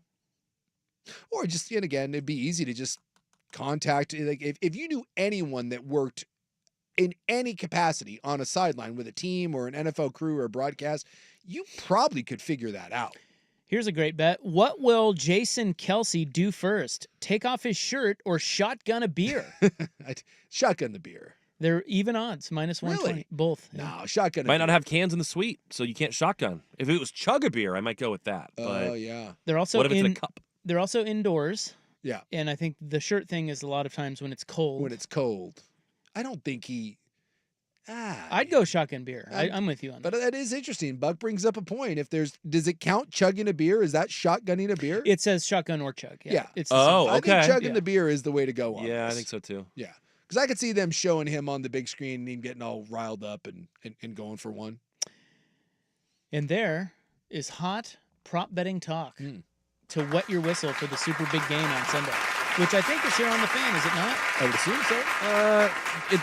The sheet of what we have programming is strategically on the opposite side of the studio from my purview, so I have Let's to just check go ahead and say that it is. Because if it's We not... should have it. It will. Well, you know what? I'm making a bold statement If right we now. don't, email Jeff. I've got one for you too, Rob. Have you seen this one? The who will the Super Bowl MVP thank first in their speech? God or Jesus is minus 150. Got to go there. Teammates plus 105. Mm-hmm. Their city plus 1,600. Their coach plus 2,200. The owner plus 3,500. You Family or friends plus 2,500. When in doubt, you go with Lord and Savior. Well, if I it's kinda think Mahomes, teammates. If it's Mahomes, it'll be Jesus. What if he thinks Trump? Isn't he a Jesus guy? I think he's a Jesus guy. He's a Trump guy, too. I mean, he's won it before. We should go back and check the tape. What if he thanks Donald Trump? That's what I'm saying. Shout out to the Trumper. Yeah, that's good. Our orange god. You should check the tape on that. I think if it's Barkley, I don't know if he may say teammates. Well, and because offensive would he line, say what would organization? Because the Eagles rescuing him from New York, kind Everyone of. thanks God first. You gotta thank. I mean, the that's Lord. why it's that's why the it's odds-on the favorite. It's But the odds I kind on. of think teammates might be I think you gotta a know sneaky who play there. You gotta go off of who you think's going to win MVP. Yeah. During the break, I'll check Patrick Mahomes' first 2 Super Bowl MVP. I do feel like he mentions Jesus. That's the case. I feel like he does, but I may be You wrong. gotta do I may that. be wrong about that. And that is hot prop betting talk to wet your whistle for Super Bowl Sunday. Guess who returns on Saturday? That is next on The Fan. A champion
So I have some information on the MVP thanking prop. Yeah. It's a prop bet for the Super Bowl. Who will the MVP thank first? What'd you say? God was minus 150? That's right. Yeah. God is the you got to go with the Lord. Teammates, you get plus money. Mm-hmm. Yeah, plus 105. And then fans, or no, city, and then coach, and then fans. Yeah, let me look it up. Or organization. City, and then coach 22 to 1, family or friends or family members 25 to 1. Does not mention any of the above is 18 to 1. So I want to thank no one but myself. Ooh, that'd be good. I'm not going to thank anyone at all. Someone asked Andy Reid his favorite book trilogy, and he dropped the Bible, Book of Mormon, and the Pearl of Great Price at the Super Bowl media. Oh. Yeah. So the bet will be settled based on the first word mentioned by the MVP champion on the podium after the game. It must be on the broadcast. Mm-hmm. It cannot be just in the stadium. It has to be shown. Yeah. And if there is no speech or the MVP doesn't say anything, It's push, right? it's a void bet. Yeah. And that's critical. So I have some information that states that Patrick Mahomes, when he beat Buffalo last week or 2 weeks ago, thanked God. Told you. In his on-field interview. And if he's thanking God beating the Bills, you know he's thanking God when he wins the Super Bowl. Now remember, this is not the on-field interview. This is when they are given the MVP trophy on the podium only. Yes. Because they'll do a bunch of interviews on the field first, but and then go up to the They're podium. on the stage. They're on the dais. But will he thank God every single time? Yes. The answer is likely yes. And what are the chances that Mahomes, if you believe Kansas City's going to win, that it's anyone other than Patrick Mahomes being the MVP? Yeah, exactly. I mean, if it's more, we have had some oddball players win MVP in the Super Bowl. Yeah. If it's an obscure player, I think the more obscure it is, the more they will thank God. Hear me out on this. I like where you're going with this. Because I think that player is going to say that the only way this is even possible is God. Also, they're not thinking far enough ahead to have something prepared because they're not expecting to win the MVP. Boy, so it's just the easy thing to do. It's like, I guess I thank God because that's what everyone does. That. Yeah. Like, Saquon Barkley, you could see him winning the MVP without God. But if it ends up being like McDuffie, you know that the only reason he's the MVP is the Lord wanted it to happen, which I still find fascinating. In fact, we have that clip going around. It's Will Howard after he won the Ohio State won the national championship. What'd he say? He said he wants to thank God for allowing him to be a Buckeye. God wanted him to play for Ohio State, and then God wanted him to win a national title. But I thought God wanted Riley Leonard, but it turns out he likes Ohio State more than Notre Dame. Also, what did God think about Will Howard's commitment prior to Kansas State? He wasn't about it. Well, he obviously signed off on it. It was obviously the Lord works in mysterious ways. Don't you know that? God changed his mind, I guess.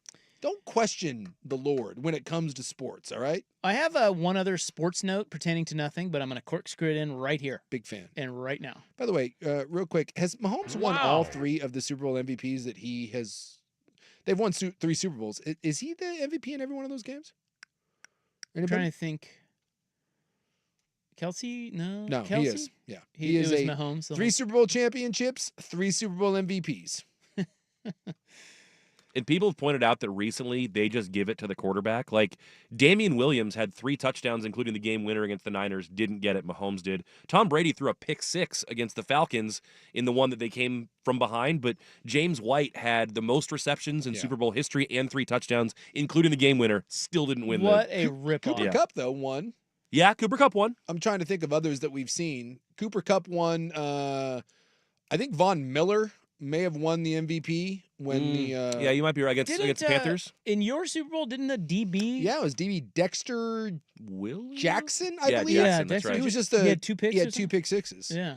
Yeah. Oh my gosh. But like sometimes like that, like you're forced to. Like, when you get 2 pick sixes, chances are you're going to end up being the MVP. But what if he knew the plays ahead of time? He did. Seattle had one. Seattle had an anonymous. It wasn't. Was it KJ Wright? It wasn't Bobby Wagner. It was one of their linebackers. It might have been KJ Wright. Seattle had a linebacker win theirs, but it wasn't Bobby Wagner. Malcolm Smith. Oh, Malcolm Smith. There you go. I was going to say, I knew it was like someone just kind of. When they beat the Broncos. That's one of those weird, random, like Malcolm Smith was the Super Bowl MVP. Trivia. Yeah. What if Mahomes thanks the refs? Look, I've said for the record that I'm over Mahomes. I'm over the Chiefs. I need them to lose. How great would that be? I would immediately come back on board. I would get myself a Patrick Mahomes t-shirt or a Super Bowl something if he had the balls when he won the MVP and they won the Super Bowl. Especially, can you imagine if it was on another kind of wonky call sort of thing? And he just stood up there and tongue-in-cheek looked at the camera and winked and was like, hey, I just want to thank everyone that helped us get there. Shout out to the Shout ref. out to the Zebras. That would be the greatest moment in Super Bowl press conference history ever. I was going to say, you know who's returning tomorrow? Or no, wait, what's tomorrow? Tomorrow's Wednesday, and we're not here. Oh, yeah. Saturday, you know who's coming back? In Saturday. sports. Is that Luca's return? No. Oh, I don't know. He's been out longer than Luca. Really? 2 years. 2 years? He's back. Who's been gone for 2 years? Returning to the sports scene on Saturday. The great Dickie V, Dick Vitale. Dickie V, baby! He's been out with the cancer. Yeah. And he's back. He keeps having like relapses and He's coming back on. That's I don't know awesome. what game he's doing, but I'm he's guessing back. it's something involving Duke. He's back broadcasting. Well, good for Dickie V. Dickie V. Who, by the way, looks... Baby. He's been through the ringer a time or two. Oh. Yeah, he'll be on the call of Duke Clemson. Dick Vitale, age, take a guess? 78. I don't think he's 80. I'm going to go 79. 85. Whoa. Wow. Yeah. Wow. And he's had a rough go of it, but that dude... What a stud.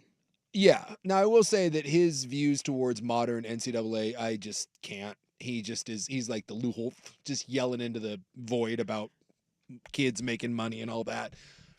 Outside of that, I find Dick Vitale simply delightful. Seems like one of the nicest dudes in the world.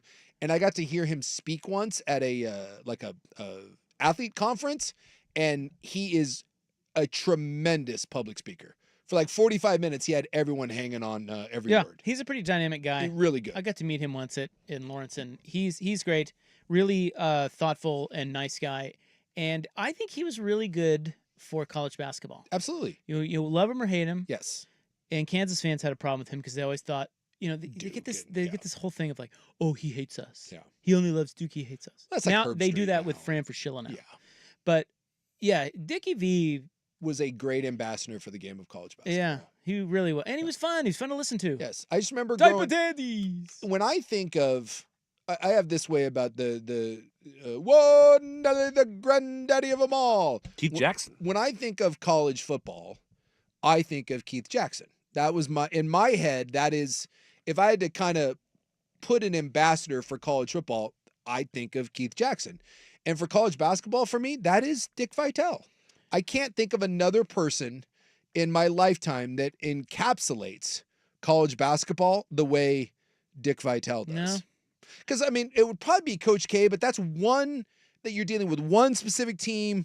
But like Dick was just, he was college basketball. It was just all encompassing. And he's the face of that sport for me. Yeah, maybe Raftery, Bill Raftery. Yeah, he's good. Major Onions. Yep. Wait a minute. What'd you say? Major Onions. That's his thing. Yeah, Major Onions. He's really good. Send it in, Jerome. Jim Nance. Yeah. Perhaps. Yeah. Well, Nance for me is more golf. Just Although Nance did a bazillion Final Fours in a row, right? Yeah, he did. And he handed out that stupid tie. That is the But dumbest when I thing. think of Jim Nance, I don't think of college basketball. When you if you tell me Jim Nance, I think of Hello Friends. Hello, friend. Yeah, Yeah. I do too. He's the Masters for And then that stupid tie gimmick. and and he acts like it's a big deal. He's like, What an honor. I would love to see like Carmelo Anthony and what he thought of, and I don't know if he got it. I assume, He couldn't because I think that Nance gives it to the top senior of the winning team, and Carmelo one and done, not for you. I just want it to be someone like Carmelo and then Jim Nance to hand him the tie and that dude to be Okay, thanks, buddy. I don't need He it. gives it to a senior, like, yeah. so you have to earn it. You have to play. It's for 3 the years. kid that stayed in school, Dude, can we Could play wear the it to his fun desk game job. of how many of those kids are like white, scrappy kids? Oh, you should do the research. I'm pretty on sure that. he gave it to Ryan Archidiakono, so there you go. I just have. I'm gonna look and see if I can do. Yeah, look into that. Who got the Jim Nance tie? Because I am guessing that looks like Mormon leadership. There's a lot of old white guys handing out that tie. I think the listeners and us deserve an expose on this. Let's see what I can do. Is Jim Nance racist? All right. In the news is next. Here's Buck. This is a Super Week edition of Primetime with Isaac and Sue. Brought to you by George McCoy at WarrenAllen.com. Now, from the Fan Sports Desk, a Sports Center update on 1080 The Fan. Ryan Buckley with this Sports Center update. First on the Fan, the Portland Trailblazers are back at Moda Center tonight, looking to win their 5th straight game and make it their 9th win in their last 10 games. They host the Indiana Pacers. Matisse Thybulle's out for Portland. Everyone else is available. Tip-off is at 7. The Blazers are 4.5-point underdogs. On the gridiron, Oregon State receivers coach Kefensa Hinson is on his way to Tampa Bay to take a job with the Buccaneers. Hinson had been the Oregon State receivers coach for the last 7 years. With baseball season looming, the Beavers are a consensus top 10 team across all 5 major polls. Meanwhile, the left side of OSU's infield is getting some attention. Third baseman Trent Caraway and shortstop Iva Arquette, both named preseason All-Americans. And in the TGL tonight, fresh off its Pebble Beach win, Rory McIlroy and Boston Common take on the LA Golf Club featuring Colin Morikawa. They will tee it up at 6 o'clock on ESPN. More sports scores and stories in 30 minutes. I'm Ryan Buckley at the 1080 The Fan Sports Desk. Listen live or on demand on the Odyssey app, the Fan's desktop player, or tell your smart speaker to play 1080 The Fan. Live, local, and free. No subscription required. Portland's sports leader is 1080 The Fan. You deep in thought? Who needs an advocate? What if follow me on this? What if Jim Nance goes to give you his tie, but then someone comes along and is like, nay, I want Jim Nance's tie, goes to rip it out of your hand, tie gets caught around a finger, next thing you know, permanent hand injury. Pops my finger off? Pops your finger off. Rips it right off. I'm suing his ass. Yeah, you can't have that. You can't be. I'm suing everyone. Well, yeah. And then you got to go with Jim Nance and like, Jim Nance, I deserve the tie in the first place. It's a whole thing. There's a lot of people on the hook for that. I don't really want the tie. No, but if it ripped my finger off, I want his money. Exactly. You want a piece of that Jim Nance? Hey, I drove by his house at Pebble Beach. Yeah. He's doing pretty well. Just be careful handing out those ties. You don't want anyone getting injured. Dr. Jim. Bottom line is, if you've been injured by Jim Nance or someone else, especially someone of significant wealth, or really anyone for that matter, it sucks because 1, you're hurt, now you're missing a digit. 2, you don't get the tie in the first place. You got a stack of medical bills, maybe you've lost some work, and insurance companies aren't going to give a damn about you. That is when you call the advocates. That's right. Donican, Ken and Donnie, they are great. They pride themselves on client loyalty. They're going to do everything they can to point you in the right direction, and they don't get paid until you win. That's right. If you've been injured, you need more than a lawyer. You deserve an advocate. advocateslaw.com. As a mom, comforting my family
Primetime with Isaac and Sue. Brought to you by George McCoy at WarrenAllen.com. On 1080 The Fan. All right. I cannot find any record of anyone other than that kid from Villanova. I was looking for it too. Ryan Arcidiacono. That's the only one I can find. He's the only one. So that's really when it became like known that Nance was giving out these ties. Was that guy? Yeah, so like everyone, that's when Nance was like, it got caught on camera and they asked the player about it. And that's when Nance was like, I've been doing it for years, but I can't find any other record of anyone else getting a tie other than Jim Nance saying he gives a tie to someone who is a senior who he feels represents everything that's right with college basketball, which I still contend is a scrappy white guy. I believe that in my heart of heart that that's who Jim Nance gives these ties to, which is why he won't say who he gives them to, because we're going to be like, dude, that's like 13 like walk-on white guys. All right. Well, sounds like you have to do some more digging. I'm trying. You need to end Jim Nance's career by noting how racist he is. Trying to find it. Damn the it. People need to know. Yeah, this is true. Yeah, who has gotten one of these Jim Nance ties? I can't say that I knew that it was a secret who he handed the ties to. Because if it was Archie Diacono, that wasn't that long ago. No. What was that? 2019, 2018, something like that. Okay. And so we don't know from that point on who he's given them to? No. Even though we knew it was a bit from I have Googled some form of who has Jim Nance given his tie to, who has won the Jim Nance tie award, and each time it just says the Archie Diacono. Yeah, Diacono. That's the only one that keeps coming up. Right. And then it just says that every year he gives it to a senior on the winning team. And there's no one. How has this not been documented? I think this is a conspiracy theory because everyone knows that this is going to get uncomfortable. You're onto something. Yes. Let's get after it. Why else wouldn't there be a bulldog, a record of who else has gotten Jim Nance's ties? Go get it for us, Tiger. I'm working on it. We're going to unleash him. That's right. It is February 4, 2025. It's time now for In the News. I'm your noted newsman. Hello. Thank you. Whoa. Thank you so much. Today is Rosa Parks Day. Heroic aviation pioneer. refusing to get off the airplane. Tried to be the first woman to fly around the world. Yeah. Didn't quite happen. No, just kidding. Side note, TriMet offering free rides today in honor of Rosa Parks. Oh, okay. You can, if you need to take the bus or the Max or Lyft services, not like Uber Lyft, but like Lyft. I can just call a Lyft and be like, hey, Rosa Parks Day, take Lyft me. is like the city's, like if you're disabled or whatever. Oh, okay. You get all free today, thanks to Ms. Parks. There you go. Congratulations. Are you congratulating us? Well, I'm congratulating her. Wasn't there a movement to put her on the... Yes. They were going to put her on a bill. I think that's right. Maybe the 20 And I want to say Trump might have said nay to that. I don't know. I just remember there was a push there for a while, and they did some mock-ups, and there was some talk that maybe she was going to get on some money, and then I think it fizzled. It is also National Hemp Day. Oh, all right. So go hemp. Although hemp is like, it's like they make rope and like clothing. That's the non-cool part of the stickiest of the icky. I always feel like if you're wearing hemp clothing or whatever, it's a bit much for me. I think that's a lifestyle that I'm not willing to embrace. You have to be white and have dreadlocks and like a lot of hemp jewelry, some weird henna tattoos. I'm good. Well, will Nurse Nice and BTJ get the last laugh? That's the real question. Is it coming? Because the chance of snow showers from tonight at 10 p.m. through tomorrow morning at 10 a.m. Oh, boy. Is quite good. I'll never hear the end of it. I'll bet you tonight at least, I'm going to say 5 different times, there will be a run to the window to examine whether or not snow is falling. They're saying 1/4 of an inch to a full inch of snow. Oh, my God. And again, can I clarify something on this? Yeah, go for it. Because we continually make fun of our significant others. Oh no. For their... fear-mongering, if you will. They're just overzealous about snow. I don't know what gets in their brains about snow, but it sounds like they're the same person, and they go to cuckoo land when it comes to snow. Yeah. I'm not saying it's not going to snow. All I'm saying is... We'll be okay. It's not going to be an event. It doesn't change anything. I don't know if Nurse Nice has pointed this out, but there were multiple crashes this morning in the Portland metro area due she to told me. freezing temperatures. See, it's ice. It's icy out there. Well, yeah. Okay, slow down. How about that? Again. By the way, can I Snow say and that ice. if 6 crashes occur over a happens. city of 2.5 million people, is that really newsworthy? I'm just asking. How many crashes are there in a normal morning commute? Did ice cause all 6 crashes? Because if it did, then I think it's newsworthy. I just love this said a number of crashes, and I believe that total was 6. I bet half of them didn't have anything to do with ice. That's what I'm just saying. They're I like, guess, well, I guess one particularly icy spot was the Fremont Bridge, where it always quote, is. several. Don't we know that already? The bridges freeze. Yeah, get the cold air going above and below. So all I know is hey, I checked my elevation. Several crashes. Did you check your elevation yet? No. At whatsmyelevation.com.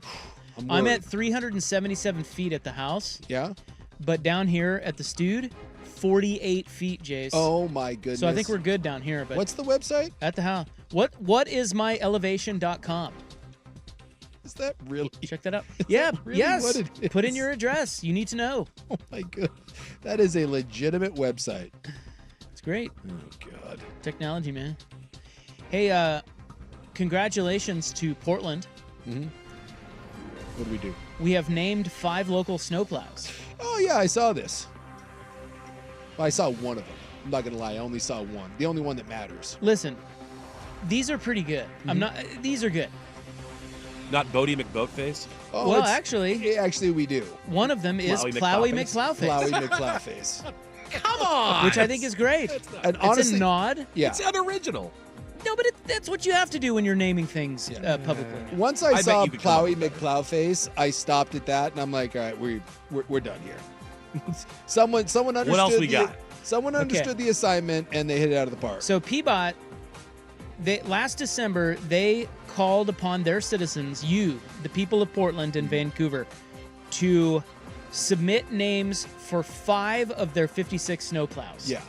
Which, that's way more snowplows than I thought they had. I was not aware of the 56 snowplows. Didn't we used to, trade with Seattle or, share them? Yeah, we just had to swap them because we never used them. Yeah. Well, anyway, we bought more snowplows. So we have 56, and they wanted you to name 5 of them. 20 names made the list. Here are the winning names. Are you ready? Let's go. Besides 5. Plowy McPlowface. Plowy McPlowface is one of them. That's number 1. I mean, that's the gold standard. We also have Salt and Thaw. Uh-huh. Not bad. Salt and Straw's got to like that. Yeah. Yeah. We have Burnside. With all the R's, you get it because it's cold. Yeah. Burn. Now, are these do we put these on the side of the plows? That's a good question. Like a Memphis Belle, like it's a World War II bomber? How about like a this fighter one? jet. We have Beverly Cleary. All right, that's not bad. Hey, you know what? All of these have a certain cachet to them. A certain try-hard. Yeah. And finally, we have the Big Leplowski. Oh, see, now we're talking. I mean, come on, how great is that? That's That one's fantastic. That's great. Is it bigger than the other Kudos ones? to the people of Portland. I mean, still, the gold standard being Plowy McPlowface. But, yeah, the big plow, what was it? The big... What was the Lebowski one? You loved it so much you forgot it in 10 seconds. The Big Leplowski. The Big Leplowski? Yeah, Leplowski. Yes. I was like, what was the play on words? Kudos to you. Fine people of Portland. Here are the other cool. names. That's cool. These did not win. Sleater Kinney, which, you know. Yeah, Slater Kinney. That's a little more up north. But they're from here, right? No, I thought they're from Portland. Are they? I thought well, that's what's her nuts from. Yeah, from Portlandia, but yeah. Are they Seattle band? I think that's. I thought north. they were Portland. Oh. I could be wrong. Plow Bunyan. They're from Olympia. They're from Olympia. Yeah. Okay. Plow Bunyan. Yeah. Dave's Killer Sled. That's not bad either. I like Timber Snowy. Oh, for God's sakes. He doesn't get a snowplow. Melt Noma Falls. See, that one should have made it. No offense, but we should have booted the Burnside. Although the snowplows don't melt anything, they push it to the side, so... Look at Buck now trying to get into technicalities. Yeah, I am. Yeah, they push it to the side, they create snowbanks, and then we go flying off of them Dukes of Hazzard style into the river. It'd be nice and then if, we sue the city. It'd be nice if they did melt something. I have already stated that the first time we have serious snow, If I look up on the bridge and I see that they've plowed it to the side, I will not attempt to go into work. That story to this day frightens Yeah, the the guy living died. bejesus out of me. Some dude was coming back from his Mexican restaurant where he was trying to serve quality burritos, and he Thelma and Louise that son of a bitch right off the bridge because of the I don't know how that's legal to literally make a snow ramp into the icy river. We have Plowell Butte. That's pretty good. Yeah, that's not bad. Plowlandia, Mr. Plow, Gus Van Sand. I like Mr. Plow. That's The Simpsons. Mr. Plow, that name again is Mr. Plow. How about this? Keep Portland cleared. Okay. Not bad. Not You know, bad. can I say I don't mind that. most of these are fairly clever? Darcel 15 Snow Place. Must be the A nod to Darcel. yeah, Darcel. Plower to the people. Plowels. Yeah. There See, you go. that's- Come on. That's again. How did that not win? That's better than some of the ones that made it. The Columbia Plow, and then Froster Plowel. I enjoyed. So that's great. I enjoyed most of those. Is that great? That's well played. Look at the people having a good time little here fun, in Portland. little fun out Little there. fun. Little fun. Now, I don't know what they're going to name the other 51 snowplows, but there's 5 of them. Maybe they only name a few of them. You know, I don't think I don't think all 56 need a name. By the way, what was your elevation at your house, Rob? 377. Mine's 253. I checked. 282. Wow. So I think you. I lord over all you bitches. Exactly. You have more of a reason. Nurse Nice has more of a reason to panic than BTJ. Rob in his trouble. kingdom in his ivory tower. Yeah. I'm in my 370-foot tower. Look at you sitting up there on a hill looking down at us peasants. Yeah. God, must be nice to be in the Rob household. Sure is. That's why your house gets run into by garbage trucks. Yeah. What's weird is I'm at 377 and I'm at the bottom of a hill, which is why a garbage truck hit my house. Oh, yeah. That is true. Garbage, Well, you garbage truck live at the high amongst ground. peaks and valleys. All right, so coming up next, Sword news. Someone saying no plow. Why did you say it like that? No Plow Tua? Lame. Plow Tua would have been Wait, good what? too. Plow Tua? Hawk Tua? Plow Plow Tua? Tua? Plow Tua and salt on that thing. Spit on that thing. I think she's still missing. Yeah. think Well, she she had to go silent. yeah, she she had had to go the crypto thing doesn't work Yeah. when people like that, or what do they call it? Like Pump and dump or meme whatever. Rug pull. Yeah, meme coin? coins. Yeah. You got to hide out. Hey, she made a bunch of money off of it. People want their cash back. Oh, yeah, some people think she might be facing charges. All right, Sword news coming up next on The Fan. This is the Fan's Window into Sports, a view into today's top stories. Brought to you by Window Nation, online at windownation.com. Well, you know, of course, that's my goal. We're going to go through the week, but, that's the goal for me to play. And just to have the window open for me, I'm excited just for this opportunity. Brandon Graham, Yeah. Eves. It's one of those. I mean, he's the one that made the big play in the Super Bowl against the Patriots to seal that win. Even if he can go, even if you play him on 12 third down snaps, a veteran guy like that then claps the pocket, keep an eye on it. Fans Window into Sports brought to you by Window Nation. 60% off all window styles right now, plus 2 years interest-free financing in February. Schedule your estimate by calling 866-90Nation or visiting windownation.com. The home of Dirt and Spray. I'm Dirt. I don't know where Blazer fans are at. I got such a mix of them. I got the mix that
All right, welcome back. This is In the News, Feb 4, 2025.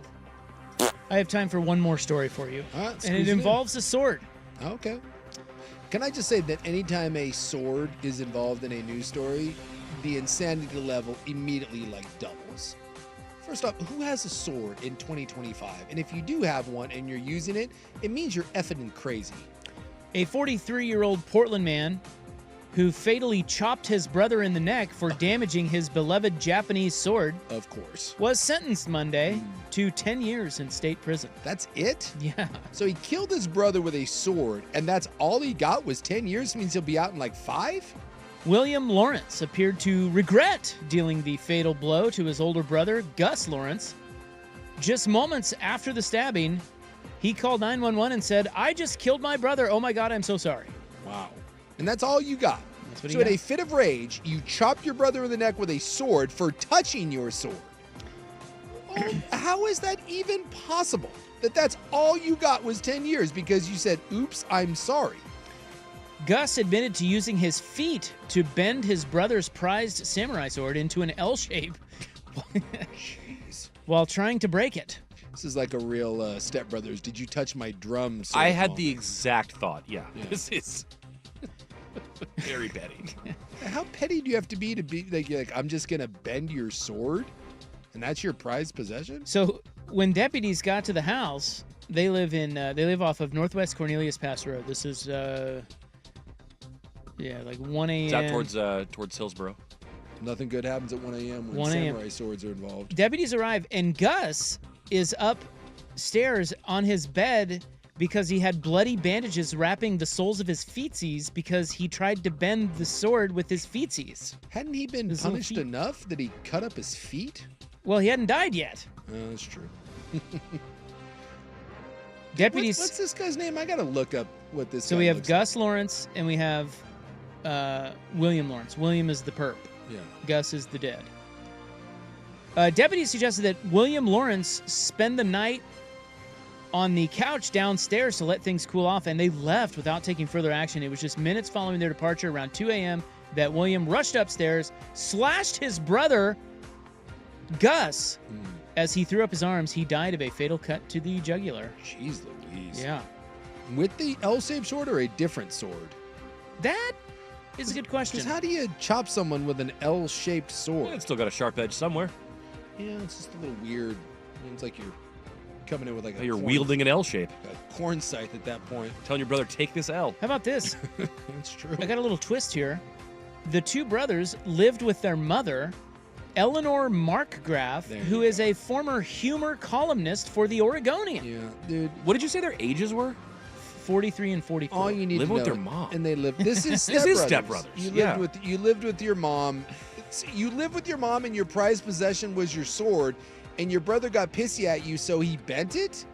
Like, this is straight out of a bad comedy. Except I don't remember in Step Brothers anyone losing throwing their life. a drumstick through the eyeball of their sibling or something. So how do we feel about 10 years there? Again, that seems awful light. It seems ridiculously light. I can't go around killing your brother. Well, you see people that are serving 20 years in prison for drugs. Meanwhile, this dude killed his brother, and he will be out in 5. Guaranteed he'll be out in 5. Which just seems ridiculous.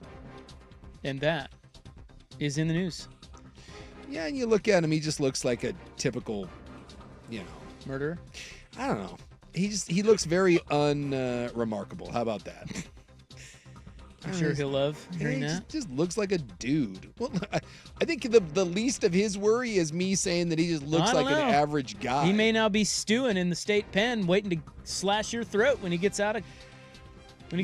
Somebody on our text line says my friend was killed by his brother with a chef knife, and he got 3 months in jail. Wow. What are we doing? We can just don't kill get this. siblings? I feel like the judges are like, yeah, I have a sibling. I get it. This stuff happens in families. They're annoying. That's literally what we're doing here. Tough weekend, everybody. Sorry I lost it on my sibling every now and then. Yeah. Sometimes the sibling might deserve it. I guess. Good thing I don't talk to mine. That's here in the news, February 4, 2025. It's brought to you by the Advocates, injury attorneys at advocateslaw.com. Hey, by the way, if you do get chopped in the neck with a sword, assuming you don't die, good call. Call the Advocates. Yeah, that's right. Yeah. The Hot 5 at 5 is next. I got sports news. Sports. Yeah, that's right. Next on the Fan. Hey, I'm going to tell you about Window Nation. So February is here, and for February, now it is a short month. You guys know that. There's only 28 days in February, sometimes even just 27. So you must rush. The urgency. I mean, my God, you don't get the extra 3 or 4 days in the other months. In February, you could miss a lot of things, but you don't want to miss Window Nation's big sale, which is 60% off any windows you need for your house, and that includes any style that you want. So you can pay nothing for 2 years, no interest for 2 years, and then get 60% off of each window. That is only in February, so you got to hurry and book your free no-obligation quote at 866-90-NATION or visit windownation.com. They have over 20,000 five-star reviews, and their installers are the best in the business. And if, on the off chance, if something goes wrong with an installation, they have a full lifetime warranty on each one of those windows. And they are made locally here for our climate because they partner with Milgard. So no better place to get windows and no better time to get them than now. 60% off all styles. Pay nothing for 2 years at 866-90-NATION or windownation.com. Hey, Brian here with Henderson & Daughter. While you might be familiar with us and how we specialize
by George McCoy at WarrenAllen.com. KFXX, KWJJ, HD2, Portland, an Odyssey Sports Station. Now, from the Fan Sports Desk, a Sports Center update on 1080 The Fan. Ryan Buckley with this Sports Center update. First on the Fan, the red-hot Portland Trailblazers back at Moda Center tonight, hosting the Indiana Pacers.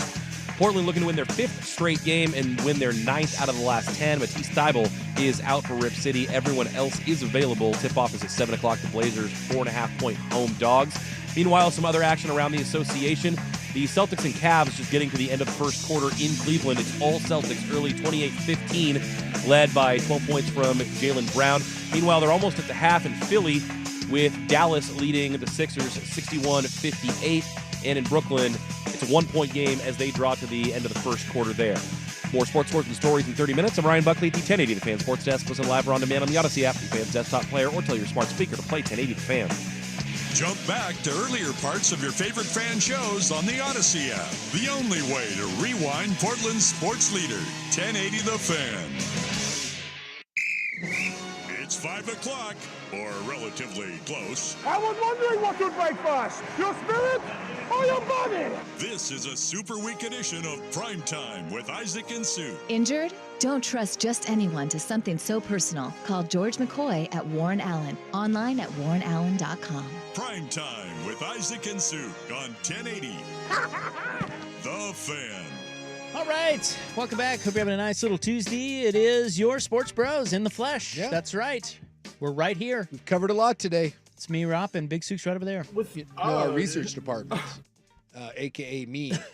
I have come up with a definitive answer on Jim Nance. And in a shocking development, I can confirm Jim Nance, not a racist. Not racist. Not racist. Now, wait. How did you determine that when your initial findings were nil? So I found two other. More tie recipients? As far as I can tell, there is only two other confirmed tie recipients of the Jim Nance Final Four tie. So only three. And he has said now that he does not want to talk about it because he doesn't want the kids to have to answer questions about it. He felt embarrassed when it became public. Yeah, he wanted to do it. I do have to give him credit for just doing that on the side and not trying to. He was made fun of very. But he didn't bring it into the broadcast and tell everybody about exactly. it.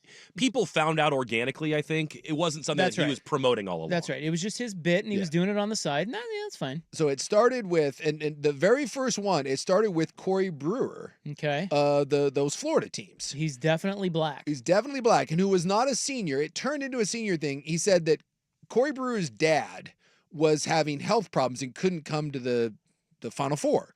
And so on the broadcast, Jim Nance had mentioned that. He said after the game, Corey Brewer came up to him and said, "Hey, did you mention my father on the broadcast?"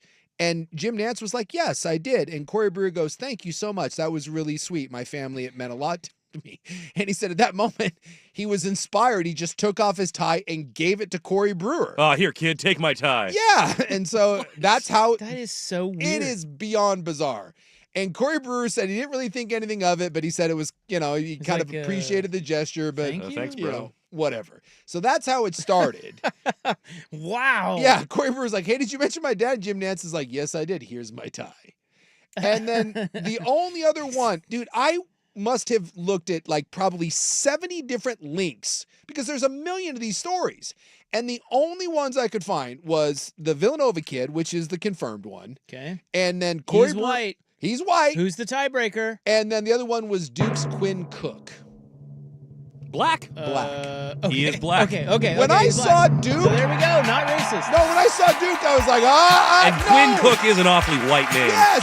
Quinn Cook from Duke. I'm like, that's a white. No. So played for the Warriors, point guard. We have 3 confirmed tie recipients and only one of them white. Therefore, we have concluded scientific double-blind study. Jim Nance, not racist. Black, guys. Thank you. It's over! We think. Glad we got to the bottom of that. Well, I think people needed that. We needed to know. And we need to let Jim off the hook if it wasn't true. Exactly. Look, I just thought the reason why he wasn't talking about that was that they were going to have a common link. Dude, I love that he is a broadcaster, Yes. and he thought so much of himself that he took off his tie and handed it to Corey Brewer as if Corey Brewer would think that. What are you, freaking Mean Joe Green? Well, and Brewer's already just thanking him. You could just say you're welcome. Like, here's this token of my you're welcome. No, what? This is so important to me. I think you're going to want this. Let's make sure we're bonded forever by my necktie. It's my tie. God, man. Can you imagine being married to him? How far up your ass is your head? That's how the whole thing started. Corey Brewer got. I'm going to start doing that. I'm just trying. Well, you don't own ties. I have 2, but I never wear them. Yeah, it's not going to be a tie. Do you want one story about being married to Jim Nance? Yes. Well, sure. His wife, when they go out to breakfast, she keeps a laminated card in her wallet about you guys know about this? The burnt toast? Yeah. He orders burnt toast with his breakfast, and it always gets sent back because it's not burnt enough. So now when he asks for it, so that they don't have to do the double take, his wife pulls out a laminated card and says it looks like this. Wow. That's what Jim and Nance's that's true. marriage That is is like. true. I've always thought that was like He's confirmed that. In those stories, I've done a lot of Jim Nance research over the last 45 minutes, and it does say in there that Jim Nance is kind of an eccentric guy, and they do point to the burnt toast thing.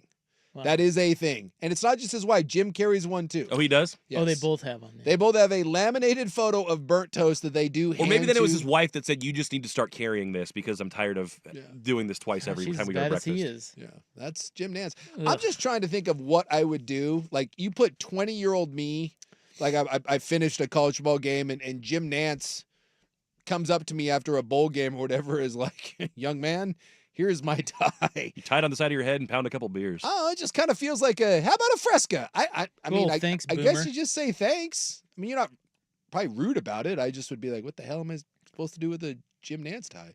Put it in your trophy room.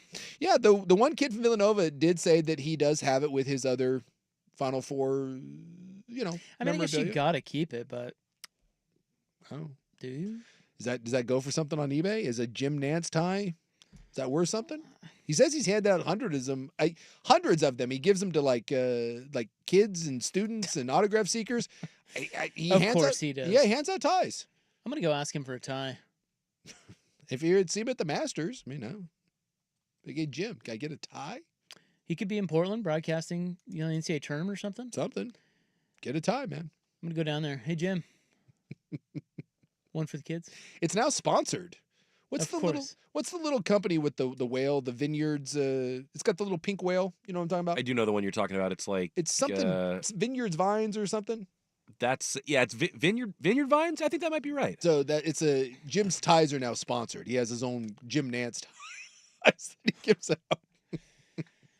Fantastic. All right, coming up, how pissed is Michael Jordan today? We'll get into our Super Bowl num-num. And in the club tonight, we want to drink less, but not completely. I want to drink less? That's the trend. I don't like that. So that is coming up right now, the Hot 5 at 5:13. Hot topics, hot opinions, Oh, golly, I'm hot today. and hot air. It's time for the Hot 5 at 5. That's hot. The Hot 5 at 5 on Primetime with Isaac and Sue. No, I mean it. That's very hot. The Hot 5 at 5 with Isaac and Sue. Brought to you on The Fan by Victorico's Mexican Food. Discover Victorico's new savory menu items. Order in store, online, or get it delivered straight to your door at victoricos.com.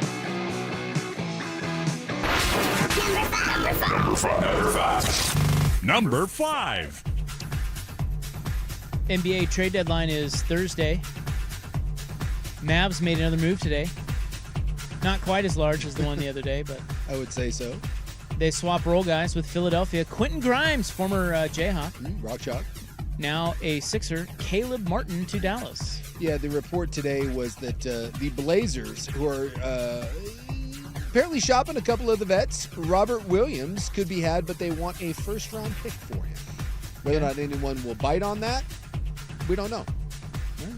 So one would think that the Blazers make some moves at the deadline here, especially for some of the vets, but with the way they're playing, hottest team in the NBA. who Championship knows? run. Yeah, clearly. Yeah, you got to hold on to him because 4 games out of the play-in. Well, the cool. 10th spot. So they're not even in the play-in. No, I believe they're still 8 games. But you owe it to yourself to find out what you can be. Do you? No, it's stupid. They should be tanking. Thank you. By the way, that was my favorite part of the show so far. No. Stupid. Number 4. Chiefs coach Andy Reid says he'll coach at least one more season. This means he'll be back in 2025. Travis Kelce also saying that he believes that he's got like 3 more years left in the tank. He was asked. 3? Well, he said What he said. he was asked where he. Oh my God, I'm doing great. He was asked where he would like to be in 3 years, and he said hopefully still playing. Not a chance. He says that he's got a lot of football left, and I don't know what his contract situation is, but that's like the Cooper Kupp thing. Cooper Kupp goes, I always believed that he would begin and end in LA, and LA was like, Not a Shut up, Cup. Cut your beard. I think this is it. I think his it's always weird because if this is the 2025 season, because it's like 2024, 25. No, this is not. This is 2024, 25. Then I believe Kelce has 1 more year left. on his deal, and then he's an unrestricted free agent. He will be 37. So, Travis, you got one more, and then chances are, bud, it's time to tip the cap. Don't you think it'd be hard to hang it up when you're playing with Patrick Mahomes? Yes, especially if you keep winning Super Bowls. Yeah, you won 3 in a row. If you win 3 in a row, the idea is, can you just go out on top like John Elway, or God, the illusion of like, can you come back for 4? I think, and you got another year left, it'd be hard to say. And the fact they're sitting on that $100 million podcast makes it a lot easier to walk away, I would think. I don't think money's an issue for him. Clearly not, but so he doesn't have to keep coming back for that. You win 3 in a row, you don't just want to call it? It's coming back for the juice, man. The mother of the great Tiger Woods, Coltita, has passed away. Yeah. She was 80. Called her the lion and the driving force in his life. Yeah, he called her a force of nature and said that in a social media statement, he said none of his achievements would have been possible without her. I still remember when they forced him to do that freaking press conference with her in the front row where he talked about how he loved the Stu Perkins witnesses.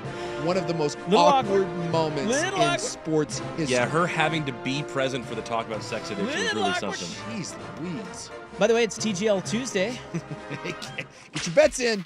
It's too late. I think it already started. No, I 6 can't o'clock. live bet. Oh, 6 o'clock. Number 2. Oh, you can, and you can also live bet it. Just so you know, we're on LA tonight. That's the play. That's our play. According to On3, Oregon's Will Stein is the top candidate for the vacant offensive coordinator position at Ohio State. Joe Moorhead, now Akron's head coach, current Buckeyes wide receivers coach Brian Hartline, and Miami OC Shannon Dawson were also named. Because Chip is now making $6 million in the NFL. I would assume that Oregon can come up with enough cash to keep Will Stein in-house. Be a bit of a blow if you lost him to Ohio State. Yeah, if you're Stein, do you view Ohio State as an upgrade over Oregon, or are you happy where you are? Well, I mean, I don't know. It's clearly a better job. I mean, no offense to Oregon, which is a great program, marginally, you've already got something rolling here. Yeah, I would think that continuity keeps you around, but who knows? My guess is money talks and you know what walks. Perhaps a good move for Jed Fish in Washington to part ways with Texas transfer wide receiver Jonte Cook. Yes. He was arrested for theft and interference of public duties in Fort Worth. Yeah, I saw that. So he remains in the transfer portal. I thought, we had vacations and we were off. I thought Cook was going to Oregon.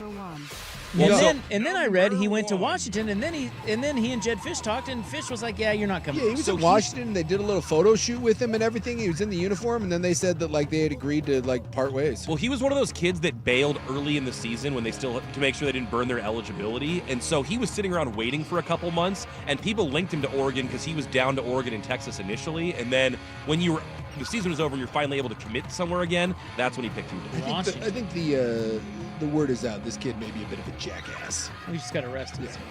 Yeah. No rest for the Red Hot, I believe is the saying. Red Hot and rolling. Blazers winners of 8 of 9. They host Indiana tonight. The Pacers are on a back-to-back as well after a thrilling one-point win in Utah last night. Now, I threw thrilling in there blindly. I don't know if it was thrilling, but I mean, it was a one-point game. I am assuming that it was thrilling. Well, this would be, we talked about this win streak that they're on, and there's really only one real quality win, and that was the beatdown of Milwaukee. Everything else has been kind of crap teams. Indiana actually would be their best win of this run. Indiana has a better record. They're the 4 seed in the East, so this is actually kind of a nice little test of where you're at here with a step up in competition. Hot 5 brought to you by Victor Rico's Mexican Food, a hit with the whole family. Order in-store, online, or delivered to your door at victorricos.com. When you think of flavor, think of Victor Rico's. It is not too early because we don't have a show tomorrow due to Ducks basketball. No, we do not. We need to get into the Super Bowl. Let's do it. Super Bowl Num Num next on The Fan. Slam Dunk in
On 1080 The Fan. All right, welcome back to our radio program. It is a radio program. He's Am going to I go get him bugging one you, of those Ron? Milwaukee butter hogs. Whoa. We are on those A couple of fires there. We're hot. We're on. We're on. It is time for Super Bowl Num Num because it is time to talk about the Super Bowl. Num num num num num. I feel like in sports radio, we have to ignore the Super Bowl for a week and a half so as not to be redundant. Then we can dig into it. And then we can dig into it. So now it feels about time to dig into it because we don't have a show tomorrow. No. And then Thursday and Friday, we'll probably do a lot of it. And then the super big game, and we recap it on Monday. And that's always one of my favorite shows in in the sports radio year. There's just so much to The Monday after the Super Bowl is one of the best shows to do. It's so fun. Yeah. But, yeah. Who's playing? I believe it's that team from, I believe it's that bird team and then the Native Americans. Let me start with this. What do you and got? you said this the other day, and I couldn't agree more. This is a great game and a great matchup, and shut up if you don't like it. Yeah, I mean, I get it's it. good. We all hate Philadelphia. People are tired of the Chiefs. I But don't hate Philadelphia, and I don't hate the Chiefs. well, I think people hate the city of Philadelphia. I think people hate Philadelphia fans. I think people hate Nick Sirianni. Well, then there's your villain. But the bottom line is, but you can't because Kansas City's the villain. I also love, I love that Kansas City, by the way, is just finding out that they're indeed a villain. Yeah. People are like, what? People hate us? Yeah, dude, people hate you. But well, it did. Don't you think it's kind of been fast? Like, it's only been this year that I feel like people have started to say that, and it came quick. It did. Well, but that's Steph Curry and the Warriors, right? Like, it comes at you fast. That's a Batman thing. Speaking of the Jordan Mailata, like you either die or you live long enough to become the villain. And Kansas City didn't die, and now they're the villain. I don't remember the Warriors being so abrupt. I do remember, obviously, they win a lot, and they win a bunch, and then eventually you're like, okay, I'm kind of tired of them. I never got tired of them because I think they went from a 6th seed to title winners the next year. I'm pretty sure. Well, what does that have to do with people hating them? Well, you said you don't remember being abrupt. I mean, they went from barely making the playoffs and getting in. And again, thank you for paying attention. We're talking about people hating the champions. Yeah. Right? Like when it becomes that they're the villain. The Patriots are weird because the Patriots won 3 Super Bowls and then had a long break where they didn't win and then they won 3 more. They're in the middle of so this. they're weird. Yeah. But the whole time they were pretty good. So we hated it was just a long slow burn with the Patriots and they were never that exciting to watch. Yeah, this is And so it was like, I hate this has been quick. Kansas City, I feel like last year, it's great. Patrick Mahomes is great. This year, I hate them. They're the worst. Refs, they just win because of I mean, what the hell? Yeah. It's so weird. It is weird. But let me just say, I think this is a great matchup, and I would like to frame it in this way. Talk to me, Goose. We often hear talk about coach quarterback, right? We talk about all the great dynasties have the great coach and the great quarterback married. Almost always, right? Yep. Name one that didn't have that. You really don't have. I mean, for a dynasty, you can win a Super Bowl without that. Yeah. But to be a dynasty, you always have the combo. Exactly. You just do. And that's what we have with the Chiefs, with Andy Reid and Patrick Mahomes. Yes. And I think it's very interesting that the Eagles are sort of the opposite of that. Now, I'm not saying that Jalen Hurts sucks. I'm not. But he's not elite. He's not, and neither is Nick Sirianni. No. And isn't that fascinating? Yes. And also, if we want to drag, and it kind of comes back to Howie Roseman. If we want to drag their last Super Bowl champion into it, they had Doug Peterson and Nick Foles as their coach-quarterback combo, and they won. It really is the outlier. It's amazing, and I think it points to Howie Roseman because their roster is so filthy good. It's the best in football. It is not about coach quarterback, and I think in this world of coach quarterback, Mahomes Reed, it's always about that. Yeah, I think it's refreshing to see Philly here, and we ask the question: can a GM win a Super Bowl without a great coach and without a superstar quarterback? We're about to find out. Well, Philly already did it once. Yes, that's true. They did it once. But, they had Wentz, and then Wentz got hurt, and, they were able to piece it together with Foles during the final weeks. But come on, how many teams? You have to be built really well to win a quarterback with to win a Super Bowl with Nick Foles. Yeah, we talk about it all the time. There's 2 ways to win in the NFL, and that is you have a quarterback that covers up all the holes in your roster because you pay him a bunch of money, or you have a roster that builds up your quarterback. Philly is unique in that they have a quarterback that has holes, but he still makes giant amounts of money.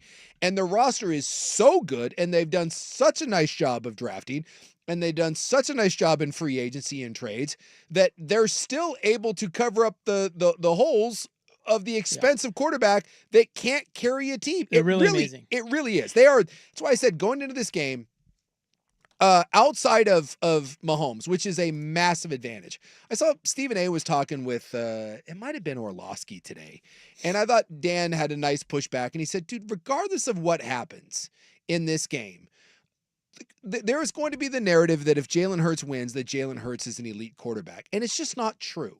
Jalen Hurts is not elite. He's not an elite thrower of the football. He's not an elite guy when it comes to reading defense. He's not an elite runner. He is a good, solid quarterback. He is a top 10 to 15 quarterback in the league. He's just solid, but he is in no way elite. And yet, if he wins this Super Bowl and they slay the dragon, we are going to try to elevate him. And Orlovsky was like, stop it. Okay, he is not anywhere near those top guys. He is not Justin Herbert. He's not even in that second class, right? If you could say he's in the back half of that second class, but their roster is so good. And that's the fascinating part is outside of the quarterback position, I do not believe that there is a single position group from Kansas City that you would take over Philadelphia. You wouldn't take their running backs. You wouldn't take their receivers. You wouldn't take their offensive line. You wouldn't take their the tight end. I don't even know if you take their tight end with as old as Kelsey is. Goddard's probably better at this point. You wouldn't take their defensive line. Now, Chris Jones is elite, but the entire Philly D-line is better, including Jalen Carter, which might be the best defensive tackle, including Chris Jones right now in football. You wouldn't take their linebacker. Zach Bond is a defensive player of the year. That group is probably pretty similar, but Philly's is better, and they both have good secondaries.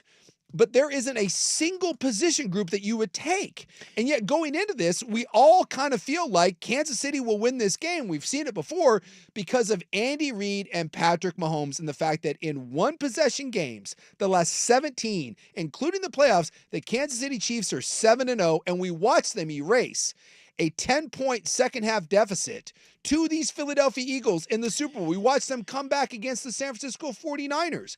And there's just something about that combo that makes you think that they will overcome. But on paper, Philly, it should be a significant favorite in this game, minus the quarterback position. But they're not. They're not. And that is trust in Kansas City. You know, they get in these games and they win. They confuse quarterbacks. You know, that's the thing. I mean, if they're going to win this game, they're going to have to confuse Jalen Hurts. Yes. Because they can. Philly's offensive line, I just read today that is the biggest offensive line in terms of heaviest and tallest in Super Bowl history. And Did you know that? And they're just damn good. Now, the question becomes are they all healthy? Yeah, exactly. But the Eagles' offensive line is 6'6", 338. Good Lord. That is on average. Yikes. Do you care to guess Art Shell, one of the great offensive linemen? Yeah. Remember him? Big dude, Raiders coach? Yep. Do you care to guess what he measured up at when he played? I'm guessing Art was probably 6'4", probably 270. So these Eagles offensive linemen, on average, 6'6", 338. Yeah. Art Shell, 6'5", 265. 265.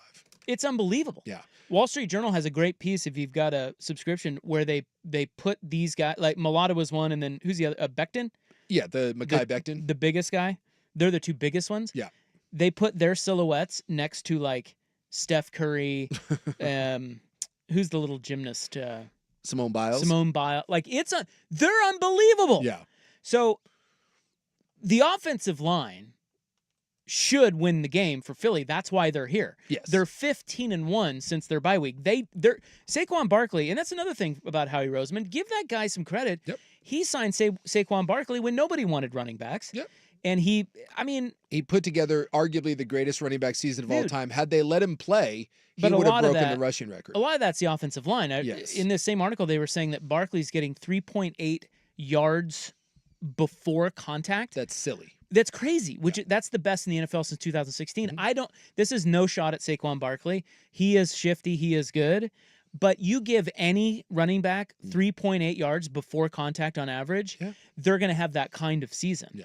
So what that means is he doesn't get touched for almost 4 yards. And then, of course, he's very shifty. So you can see why they're so hard to stop, where the Chiefs are going to have to win because that offensive line is one of the best we've ever seen. You're right. We have to talk about, we can do this another time. We'll do it later in the week maybe. But Cam Jurgens has been hurt. Yep. And Landon Dickerson is hurt. But it sounds like they're both going to play. It's just a matter of how effective they'll be. at any rate, you're not beating that. Kansas City, and I know people will be like, well, Chris Jones and the Kansas City, dude, this Philly offensive line, that is the unit. Yeah. But what Kansas City always does is they confuse the damn quarterback. Yep. And it happens every time. I was reading that Josh Allen. So Josh Allen turned the ball over. So they, as you know, they call them turnover-worthy plays. Mm-hmm. It's where you don't actually turn it over sometimes, but you put the ball in harm where it could be turned over. Or you fumble the ball and you get it back. Yeah. Allen had a couple of Because those. if you get super lucky, it doesn't mean you aren't about to turn it over a bunch. Yeah. If you put the ball in harm's way, Josh Allen, in 10 weeks leading up to the Kansas City game, the playoff game, he had 2 turnover-worthy plays. Think about that. He put the ball in jeopardy. It's ridiculous. In 10 weeks, think about all the plays. Twice. You know how many times he did it against Kansas City just last week? I'm guessing at least 2 or 3 times. There were 3. Yeah. And that's it. That's it right there. Jalen Hurts graded out, according to Pro Football Focus, in the first Super Bowl meeting against Kansas City, they graded that as his best game of his career. Yeah. And that's where he got the big contract. And outside of the fumble, they should have won that game. Well, they lost. They lost. Shoulda, woulda, coulda. They lost. That was the best game of his career, and he lost. Now, fast forward to this year, and yes, the offensive line is just amazing, but Jason Kelsey's not in there. No. Juergens is hurt. Dickerson's hurt. And then you got Kansas City, who is looking at Jalen Hurts, probably licking their chops, because I don't know what you think about Jalen Hurts, but that dude has been holding on to the ball right and left. Yes. He is not the same Jalen Hurts. No, he's not. I don't really know why. Maybe it's his knee. Maybe it's the OC. I don't know, but this is not the same Jalen Hurts that played the best game of his career against Kansas City the first time around. So why on earth do we think Jalen Hurts can beat him this time around? Well, I think what's happened with Hurts as it's gone on is they were so RPO heavy. And I'm not saying RPOs are dead, but the NFL, like everything else, is adjusted, and teams have adjusted to what Philadelphia is doing, and they no longer just RPO you to death. And Hurts really makes his living just throwing the ball to the outside of the numbers and the go balls, and you have 2 elite receivers on the outside. Where he struggles is what you said, is when you have changing looks. Exactly. And no one changes their looks better than what Kansas City does. Well, that's the whole thing. That's what Kansas City does. Yes. So I am really struggling to find the Chiefs have a real problem with the Philly offensive line and Saquon Barkley. Yep. They do, and they know that. Yep.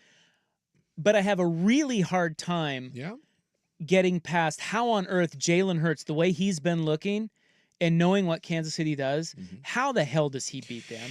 So then you key on Barkley. Yep. You make sure he doesn't break the long ones. He's probably going to get some. They're going to move the ball. They're going to get into the red zone. But you got to be good on third down. You got to make sure he doesn't break the long ones like he's been doing.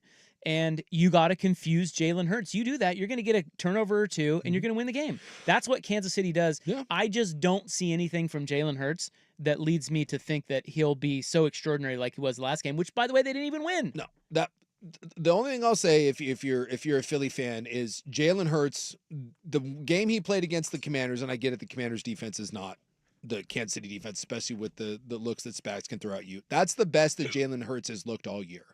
And I said it. If Jalen Hurts plays the game he did against Washington, they can beat Kansas City. But he won't. That's a big if. I know. He won't. That's 2 different defenses. The other one, too, is that if you are Philadelphia, you are going to come into this, and the game plan is simply run.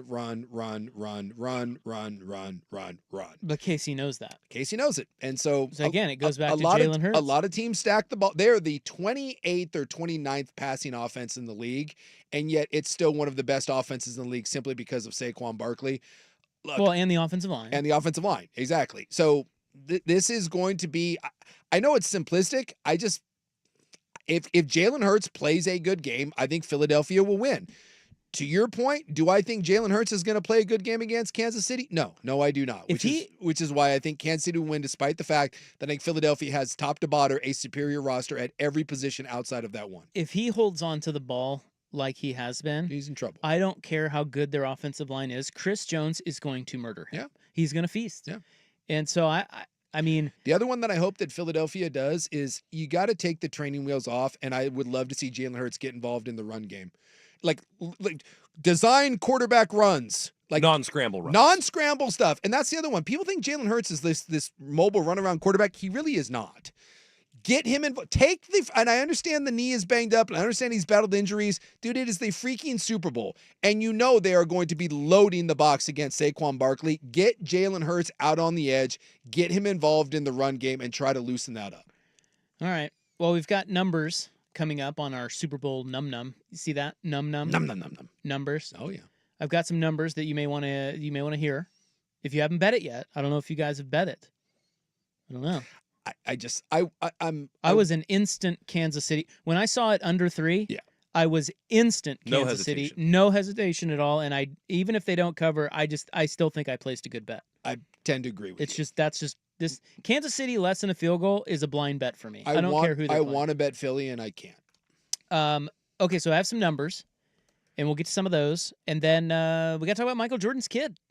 Oh yeah, it's a hell of a night.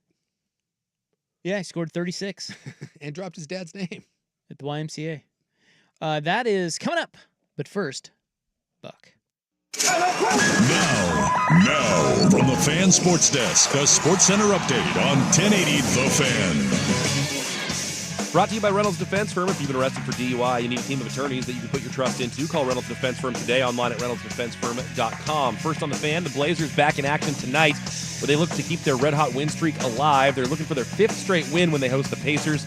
It would notch their 9th win in the last 10 games if they can pull off a victory. And Matisse Thybulle is out for Portland. Everyone else is available. Tip off at 7. The Blazers are 4.5-point underdogs. On the gridiron, Oregon State receivers coach Kefensa Hinson is off to the NFL, taking a job with the Tampa Bay Buccaneers. Hinson had been with Oregon State for 7 seasons. With baseball looming, the Beavers are consensus top 10 team across all 5 major polls. Meanwhile, the left side of OSU's infield is getting some attention. Third baseman Trent Caraway and shortstop Iva Arquette, both named preseason All-Americans. Coming up at the top of the hour, fresh off his Pebble Beach win, Rory McIlroy and his Boston Common team take on the LA Golf Club in the TGL League. They'll tee it up at 6 o'clock on ESPN. More sports scores and stories in 30 minutes. I'm Ryan Buckley from the 1080 The Fan Sports Desk. Listen live or on demand on the Odyssey app, the Fan's desktop player, or tell your smart speaker to play 1080 The Fan. Slam Dunk in Vegas is our nationwide contest for a chance to have the ultimate tournament viewing experience with 3 of your friends. More info at 1080thefan.com. It's time for Who's Leading the Charge. A look under the hood at the coaches, players, and teams getting it done. Brought to you by Battery Exchange. Yeah, touchdown.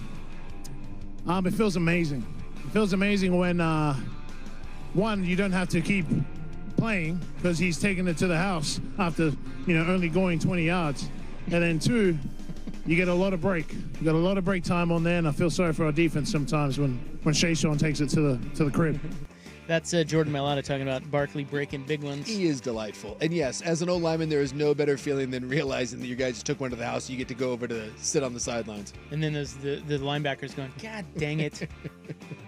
Who's Leading the Charge? Powered by Battery Exchange. Mention code BXT10 at checkout for 10% off your entire purchase this month online at batteryexchange.com. Drowning in IRS debt? If you can't afford to pay your IRS debt due to economic hardship, you can now be free of IRS collections.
the better one. I remember he had the goggles. Yeah. I see a picture of him here. Yeah. He did have goggles. He doesn't really look like his daddy. No, not really. But his dad's course is out there in Central Florida, isn't it? Or like, is that Southern Florida? The Grove or whatever? The Grove. I would assume it's... Remember he made his own course? Yeah. I think the story goes he was at some fancy country club and everybody complained about his music. So he went and got his own. So he just made his own. We got a buddy that listens to the show who's played there with him. Got one of his Jordan... He's got a Jordan ball marker that you can only get from Jordan, which I think is kind of cool. That is kind of cool. Like Jim Nance, although at least Michael Jordan actually is someone who is worthy of flipping something to somebody. People want that. But yeah, he'll toss it to you if you. Well, and his kid, like, his kid, I believe, is stupid Scottie Pippen's. That's old. Yeah, they ex-wife. That's long. And he always talks about like making it on his own, but he sells like his dad's sneakers. He owns like a shoe store where he sells like hard to get Michael Jordan items. Like, hey, I wonder where you get those. So Marcus Jordan is his name. He's 34. Yeah. And he was charged with DUI, cocaine possession, and resisting arrest in Florida. And by the way, there has been videos surfacing of him before doing a little toot. You know, apparently that's something that he enjoys. Was that at the Olympics? I think it was I think that was in Paris or something like that. I want to say there's just been a couple of those where it's leaked where old Marcus likes to have a good old time. So. Well, whatever. I mean, that's not a crime, is it? I'm not here to judge. Is it a crime to do cocaine? I do believe it is a crime Damn to it! do cocaine. Why? But you know, well, small amounts. Whatever. Listen, you can't be driving. He was in his Lambo. Yeah. And he got stuck on train tracks this morning, early morning of on the train tracks out there. Why was he? Well, I guess he was trying to cross the train tracks and he was making a wrong turn and he tried to back up or something, and you know, train tracks, there's gravel and stuff. Yeah. His tires, one of his tires sank. What kind of crappy SUV are you in where you can't navigate train tracks? Well, again, it was a Lambo. It was a Lambo. It was a Lambo SUV, though. Oh, it was? Yeah. They make an SUV? They do. What? Yeah. Apparently not a very good one. Who buys that? What? Who buys that? The Jordans. Marcus Jordan. Well, that's not a ringing endorsement. No, it's not. I'm just saying, like, if you're buying, I'm guessing, a $300,000 SUV and it can't handle some train tracks, I guess Lamborghini right now probably isn't loving this. Do you think Michael had to not play golf today? No, I bet no, he got in 9 at least. I guarantee he still played. For sure. Yeah. But he's by the way, looking at this photo, like, of the how drunk do you have to be to end up in that situation? In that situation. Like, there's one thing, like, it looks like he was trying to drive on the train tracks. Come on. Well, had a good night. Also, too, if you're 34 and you're about to get arrested and you drop a "Do you know who I am?" Oh, did he do that? Yeah, too? he did. Well, I didn't see that part. Yeah. Nice. First off, he broed the officer. Like, they've got video of the whole thing. And you can't bro the officer. He's not a surf cop. You can't bro him. And second, you can't drop a bro. I'm Marcus Jordan. I'm Michael Jordan's son. I'm not doing anything wrong. I'm just trying to get home. I made a wrong turn. Okay. Yeah. What did the cop say when he said he was Marcus Jordan, Michael Jordan's son? He just told him to get out of the car.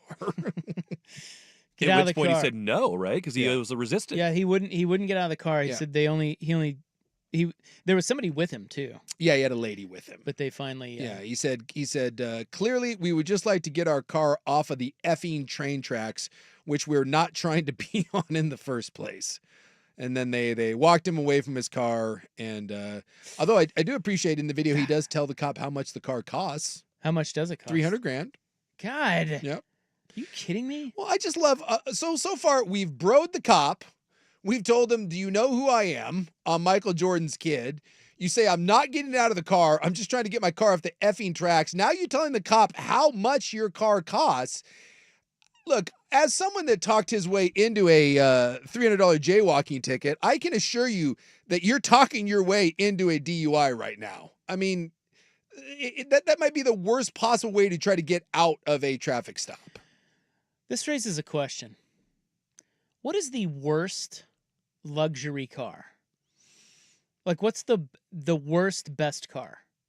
It used to be the old Range Rovers were an absolute hunk of crap. And That's what I was going to say. I've heard the most about them not being very good And for as much as people like them. Can I ask you a dumb question about cars? I'm not a big car guy. What is the difference between a Land Rover and a Range Rover?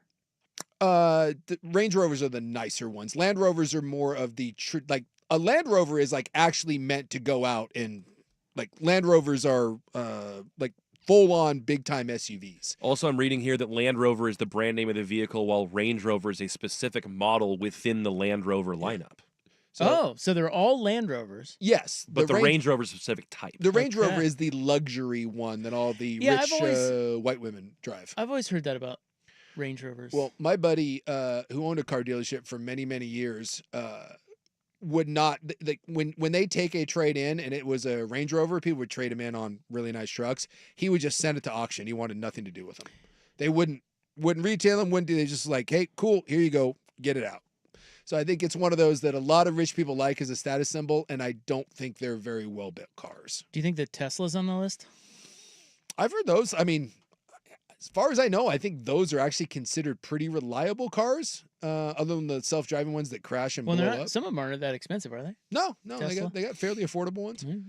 So I think a lot of the luxury cars, like the Ferraris and stuff, they're not meant to be day-to-day drivers. Like if you own a Ferrari, you own a Lambo. Like we go down to Barrett-Jackson every year and we see these. Dude, these cars will be like 10 years old and they've got like 3,000 miles on them. Very few people are driving those on a day-to-day basis. So what instance do you take it out? Show off? Show off. Or in the case of Jordan here, I don't know, a night out on the town with your lady, a bunch of blow and some railroad tracks. Feeling bad about yourself, so you're just like, oh, you know what I'm going to do? Yeah. You're Jay Leno, I'm going to roll the Lambo out there. I think Porsches are known as the, like if you want a really high-end daily driver, I think that's kind of like people kind of lean towards the Porsche. You get into anything higher than that, those aren't necessarily well built. I wouldn't feel good about driving a Porsche. Yeah.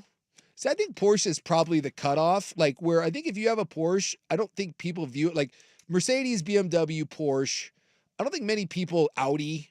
Like no one really judges that too bad. It's when you get into the Ferrari, Lambo, Rolls-Royce, Aston Martin. I think that's where people are like, really? I think that's kind of the...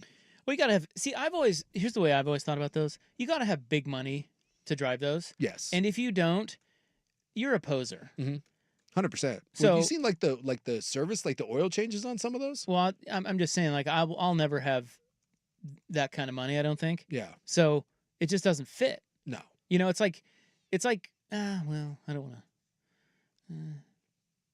I don't know. There's just certain brands that you got to be the real deal. Yes. If you're dabbling in that. Yes. And I think a lot of people aren't the real deal and they dabble in that, and that's pathetic to me. Well, like you can go down. It's again going down to the auto show, you can buy like a $400,000 Rolls-Royce Phantom that's a couple years old, that's like 5-6 years old. You can buy those for actually fairly affordable prices, but if anything goes wrong, and like the oil changes on those things are like $2,500. So it's like you can buy one of those, but you better be prepared. Well, that's what I'm saying. Yeah, you can't. Like, you just got to be like, you got to have FU money. Yes, it is FU money. It's just a toy. Yeah. Well, in this case, I ain't here for that. Marcus has FU money to buy a $300,000 Lambo, and he keeps he likes the boozy and he likes the baggie full of cocaine. It's my Midwest sensibilities. Well, they balance each other out. I could see you getting really rich and buying fancy cars. I could see that. Like a Lamborghini? Yeah. No. Yeah, if you got really rich? No. You wouldn't? Zero chance. What would you buy if you got super, like... Classic cars. FU money. Classic you're a classic car. Yes, I would have a classic car. I read you wrong. Yeah. After all these years. Yeah.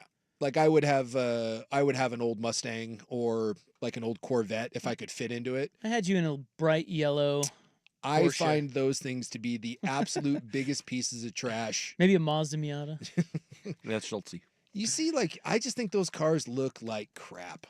I am not a fan of those.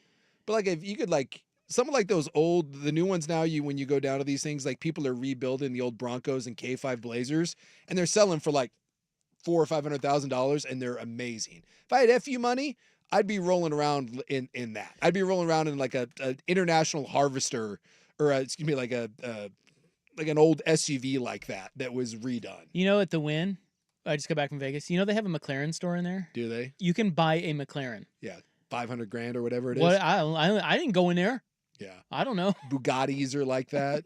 I just think those things are stupid. Those things are terrible.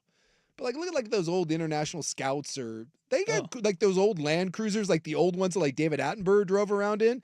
Those things are badass. All right, I've just been informed that we are a break behind. Oh, I didn't know that. Yeah, that's why I kept saying gotta go. Oh, were you saying that over there? I was. Nice. Look at Buck doing his job. Well, it didn't work. Not well. We were talking, you know. Well, I always said that about Swag. Swag would be like, go! And we wouldn't go. Yeah. And then he'd be like, you guys never go. I'm like, well, how about you switch up your tactics? Yeah. Yeah, but I think you guys would be so pissed if I just killed your mics.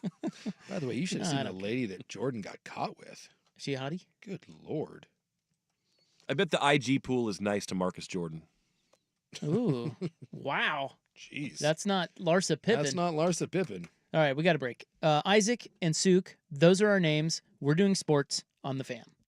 It's time for a Ducks Report, the inside story on Oregon athletics. Brought to you by Mods PDX. The future of building is here. Well, I have transfer portal ranking updates. 24/7 Sports updated their transfer portal rankings, and the Ducks have the number 1 player in said transfer portal this year, offensive tackle Isaiah World out of Nevada. And his rating goes up to a 98 out of 100. Yeah, and by all accounts, he'll be a first-round pick. They've actually rebuilt their offensive line through the portal really, really nicely. That was supposed to be like one of those, like, what do we do? Well, you addressed it with some of the best kids in the transfer portal. Mods PDX, the future of building is here. A long season gets longer.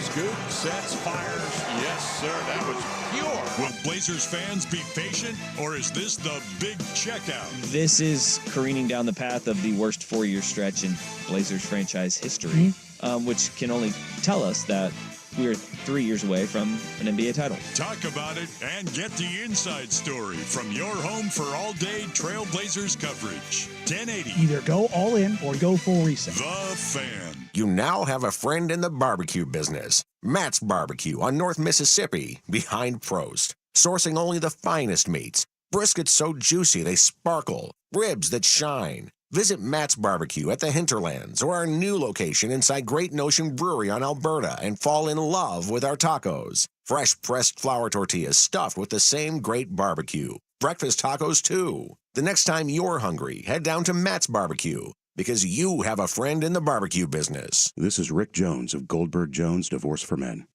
Child custody is the most emotional issue our clients face.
of Primetime with Isaac and Sue Brought to you by George McCoy at WarrenAllen.com. on 1080 The Fan. You out of your mind? All right, well, now we have to go. I don't know what to do. I'm busy looking at Marcus Jordan's Instagram. It's good to be Marcus Jordan. Well, yeah. Care to share a name? Who's this lovely lady? Oh, I don't know. What's her name, Sue? So other people can look her up. Oh, I don't know. I'd have to. I'm not gonna lie. I was paying no attention to her name. Well, how did you find her?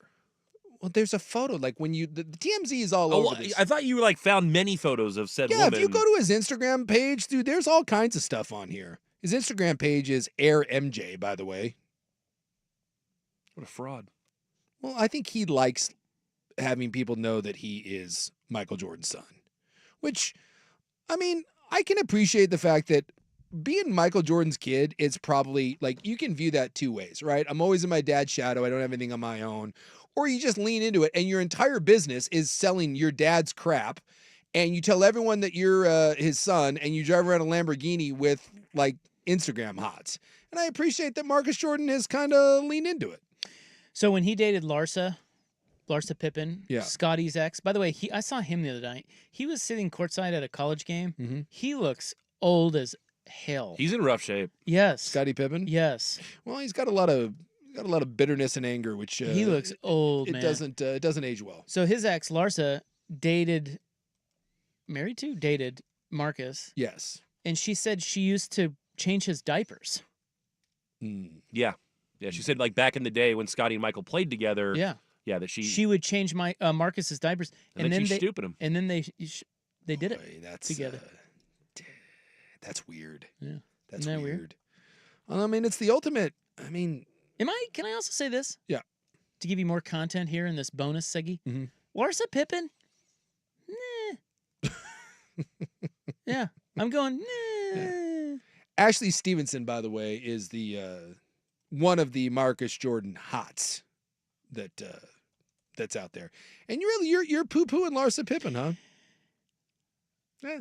I give her a nah. Well, I'm sure she's wonderful. Or maybe not. I don't know. I find now that Ashley Stevenson is an influencer. Of course she is. Like me. Stunned by that profession. I can't justify giving Larsa Pippen the meh. Now I can get that she's a little plasticky and cougary and all that, but she deserves. She does seem kind of old. She does. She's better than. Hey, listen. Meh. It's all in the eye of the beholder. Yes. And I give her a meh. I can't in good conscience. Oh, that's fine. Meh. I can tell you that this girl you just mentioned, the Stevenson girl, Ashley Stevenson, is a younger version of Larsa Pippen. Yes. She looks just like her. She's just younger. Well, can we talk about this? And maybe this is for the club, but how do I best put this? Oh, I love these. What? Why do all? Uh-oh. Yes. Yes. What's a better word for professional girlfriend? Like, what do you mean? I don't know what you're. Larsa Pippen. Spit it out. Larsa Pippen makes a living off of sleeping with wealthy men. Okay. Ashley Stevenson makes a living off of sleeping with wealthy men, but they're not. Oh, you're saying they're hookers. But they're not. You're calling them hookers. They're not. Live on the radio. They're not. Wow. They're not. Without like indirect, without it being their profession, it's still what they do. It is their profession. Yeah. Well, if you ask what they do, they sleep with hot men. Influencer. That's what they do. They sleep with hot men. I think I have the answer to this. What? You're asking what's the difference? Yeah, You're saying where is the line? What do I call them? Oh, well, I don't think you can call them hookers. No, because they're not. I don't want to call them that. That's exactly which is why right. I was kind of stuck in what do I address them? You know, I'll let you come up with the word. Yeah. By the way, TGL Tuesday, just getting ready to go. Because if you look at their boyfriends, they're all every one of them it's the same. It's just. I mean, Gold Digger comes to mind. Yeah, there you go. But well, it kind of that's kind of what they are. They're just gold diggers. Let's go with that. Right? They're professional. But professional diggers. The line of demarcation is that if someone won't sleep with them for whatever reason, they don't just take money.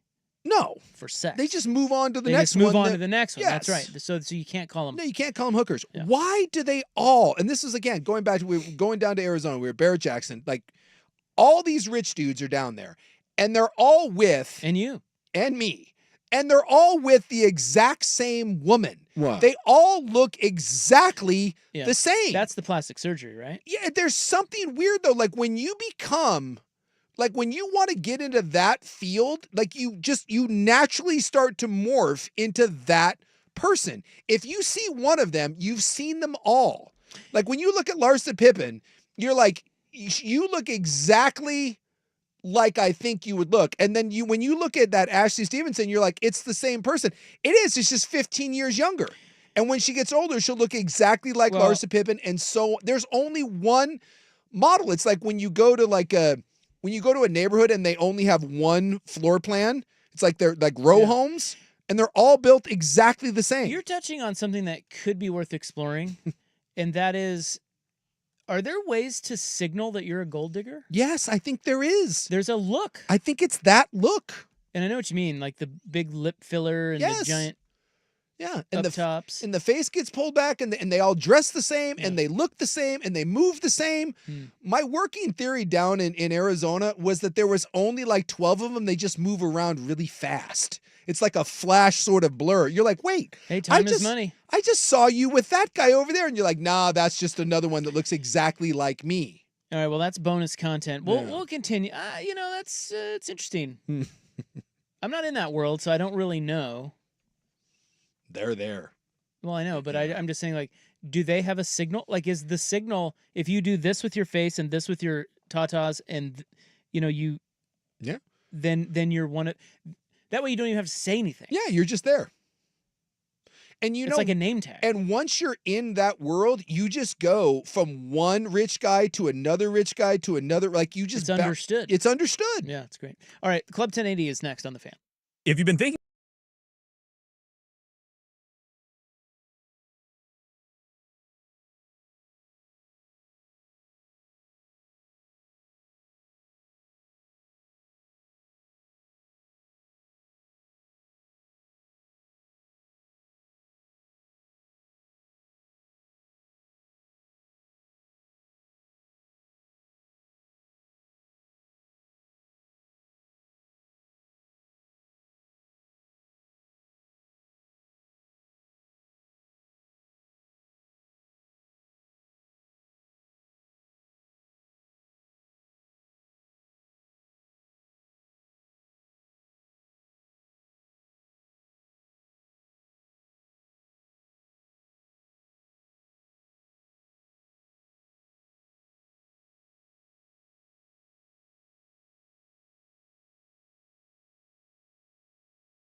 Fan. Brought to you by George McCoy at WarrenAllen.com. KFXX, KWJJ, HD2, Portland.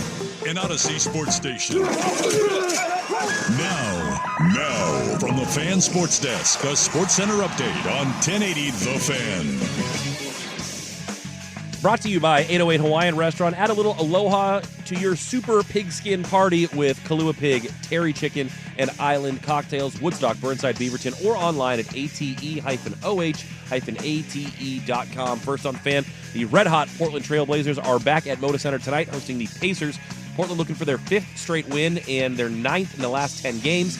Matisse Thybulle out for Portland. Everyone else is available. Tip-off at 7 o'clock. Meanwhile, on the gridiron, Oregon State loses receivers coach Kefensa Hinson to the NFL as he takes a job with the Tampa Bay Bucks. Hinson had been with Oregon State for the last 7 seasons.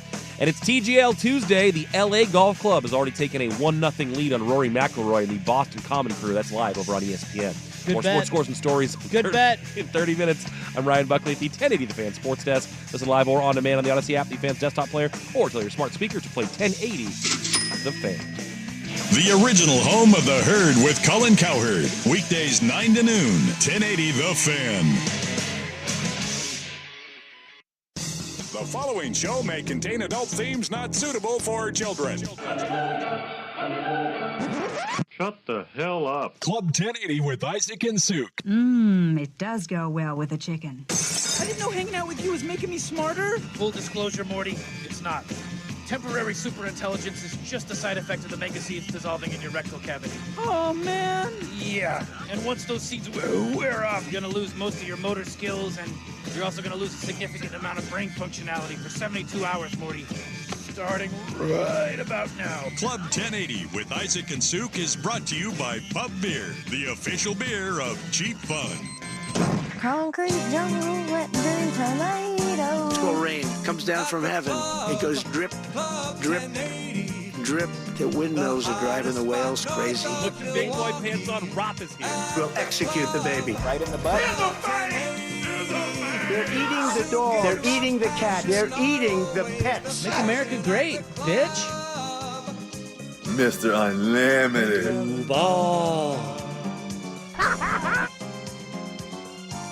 El Travidor.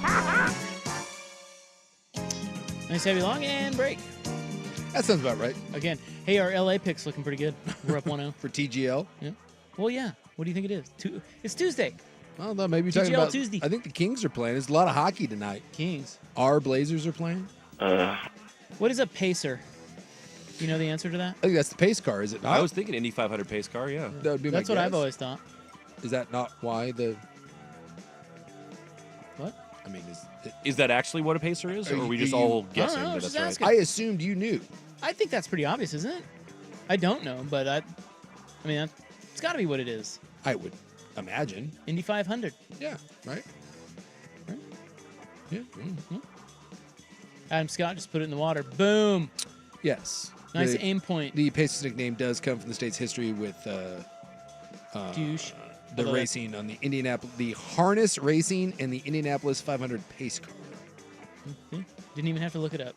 Well, I did. I was confident. Just I wanted to, I wanted to make sure. Yeah, How many times have we been sure about something and then it turns out we're completely I felt wrong? good about that, though. Oh. Well, we got a break. I was reading that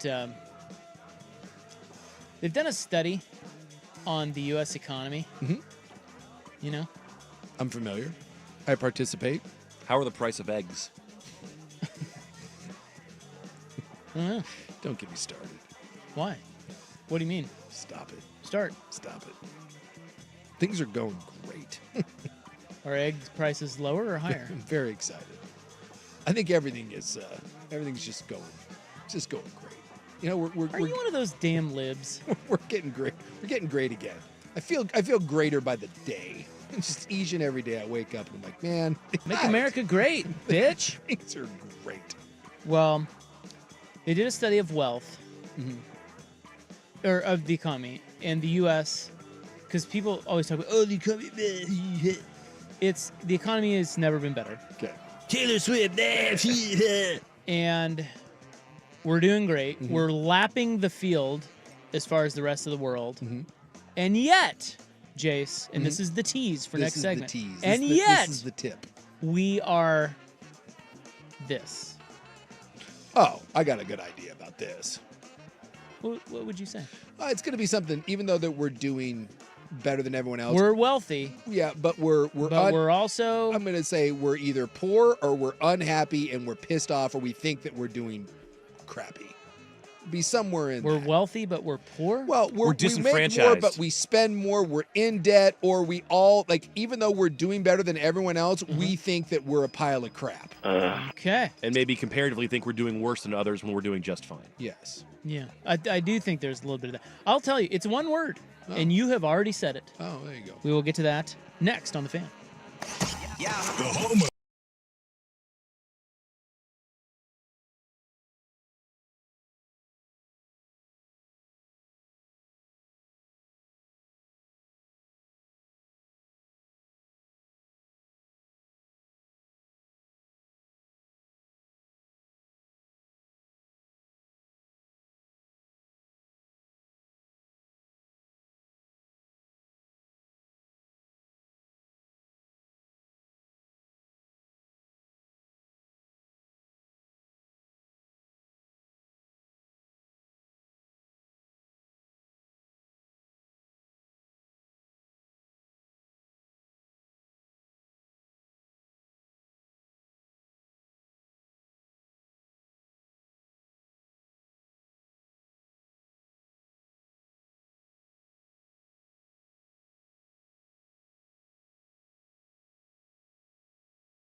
the headline read, wealthy and unhappy.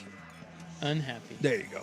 We were just talking about this the other, like a break or two ago. The just people that like interact with the show, just in general, the people that you see out at stores, you see all the stuff happening on the airlines. People just are on edge. People are just they're all angry trolls now. Yeah, lot of anger out there.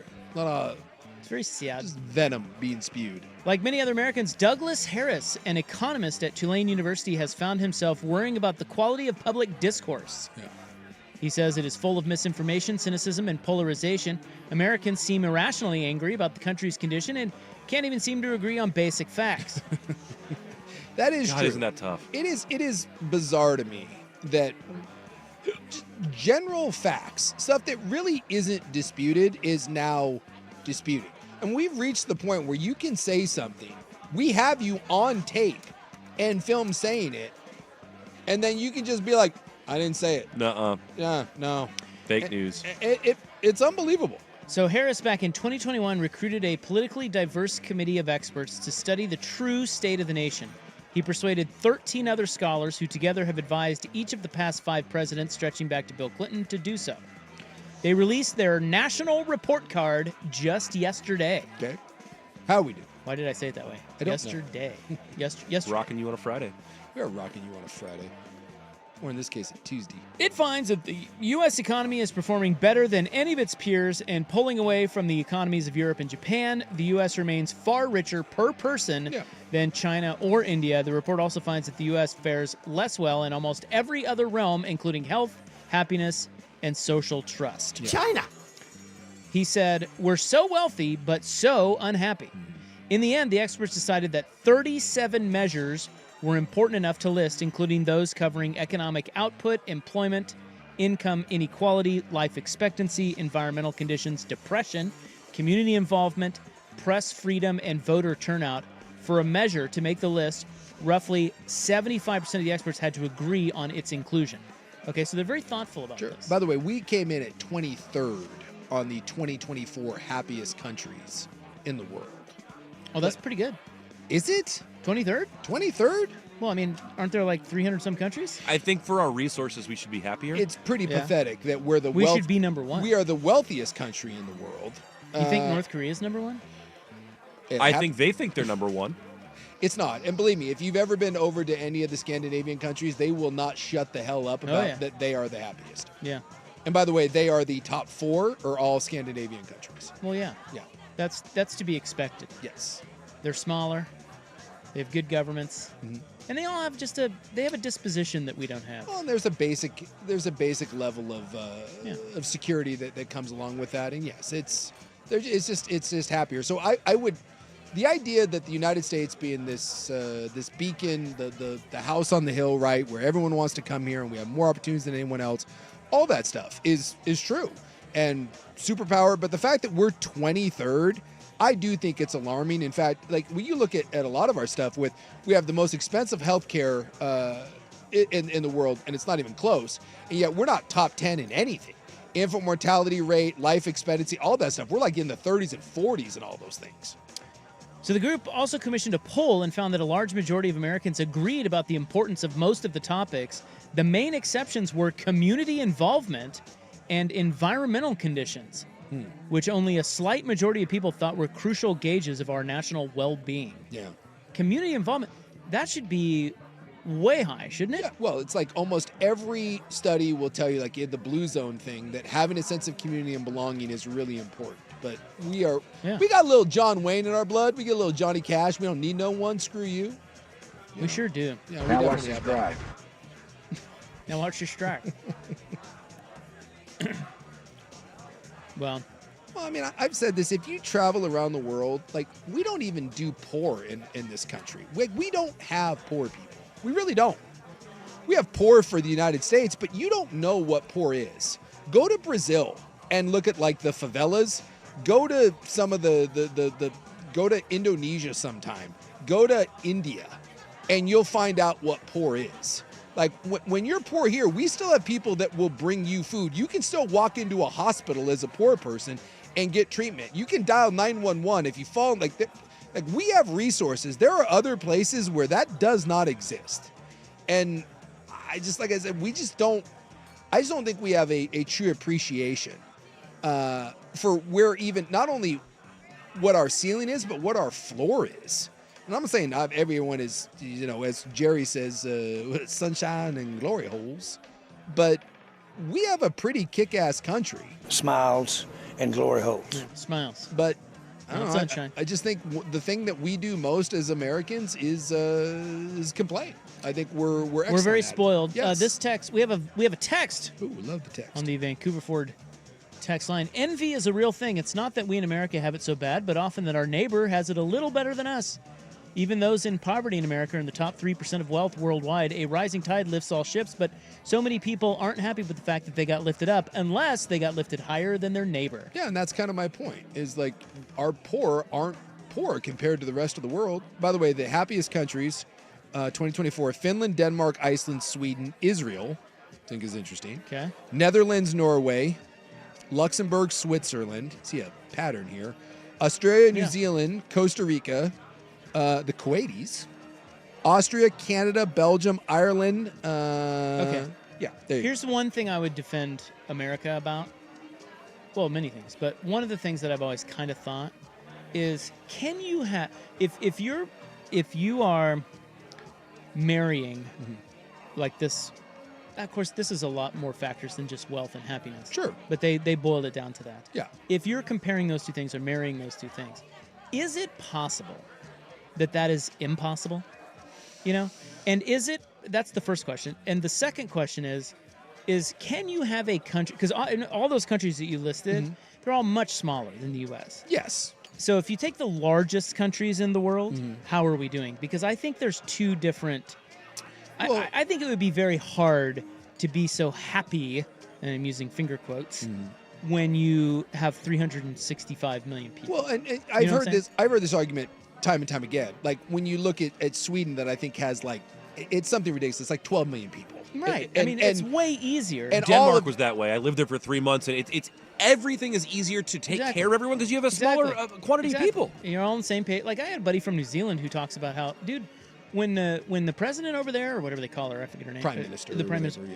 When she speaks, people listen. Yeah. And it's just it. It's like, there's trust. And the other one that I hear is, like, the 12 million people that are in Sweden, 11.5 of those million are Swedish. Yeah, exactly. Whereas the United States truly is a melting pot where you have so many different people coming in that, yes, it is way harder to piece that and stitch it all together. The reality of it is we're probably more like 7 or 8 different countries, all kind of coexisting and at once.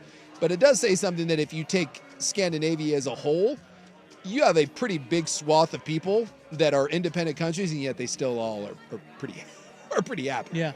No, that's right. But they're all smaller. They're all smaller. So, I just think sometimes we crap on. I think it's become easy to crap on the United States for all the things that we do poorly, and some of that's our own fault, and certainly things can be done better. The level of discourse that we've reached, I just don't know where we start to point it in the right direction. My favorite quote is the Bill Clinton: "Nothing is wrong with America that can't be fixed by what's right with America." But I'm starting to think more and more. Is that fading a little bit? That's starting to fade a scooch or two, but we'll see. Well, when you have 350 million people, it's just complicated. It's hard. I just think it's complicated. Yeah. Yep. I mean, look at India. Look at China. Yeah.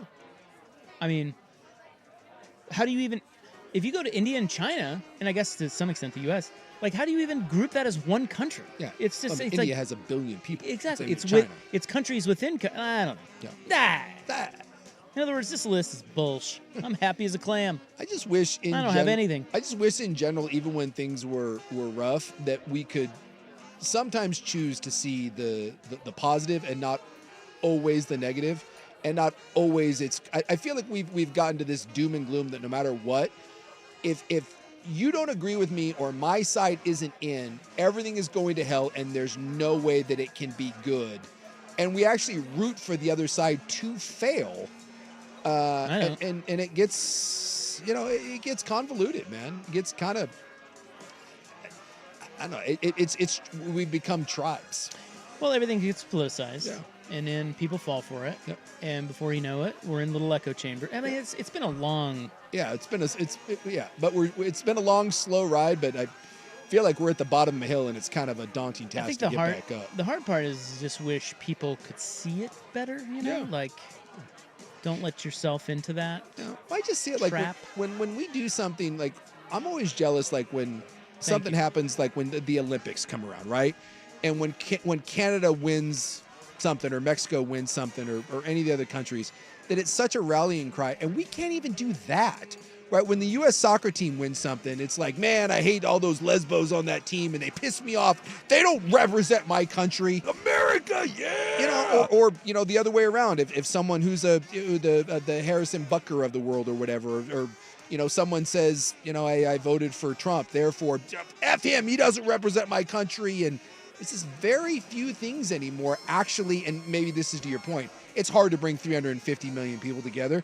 But when's the last time, outside of like a massive tragedy, like a 9/11 situation, where you had the country all kind of grab together and be like, we've got some national pride? And I honestly think if something of that magnitude happened again today, totally different reaction. Yeah, we are not all coming together like we did in 2001. Because if 9/11 happens, depending on who's in the office, the other side is like, you're the reason why it happened. It's not like, hey, someone attacked us. It's like, you sons of bitches were in charge and you let it happen. Whereas it wasn't that long ago that was like, hey, we're rallying around each other. You all just say this thing really sucked and we need each other right now, but we don't. Yeah. I need you, Buck. Thanks, buddy. These people are crazy. There's something wrong with them. I need my TGL.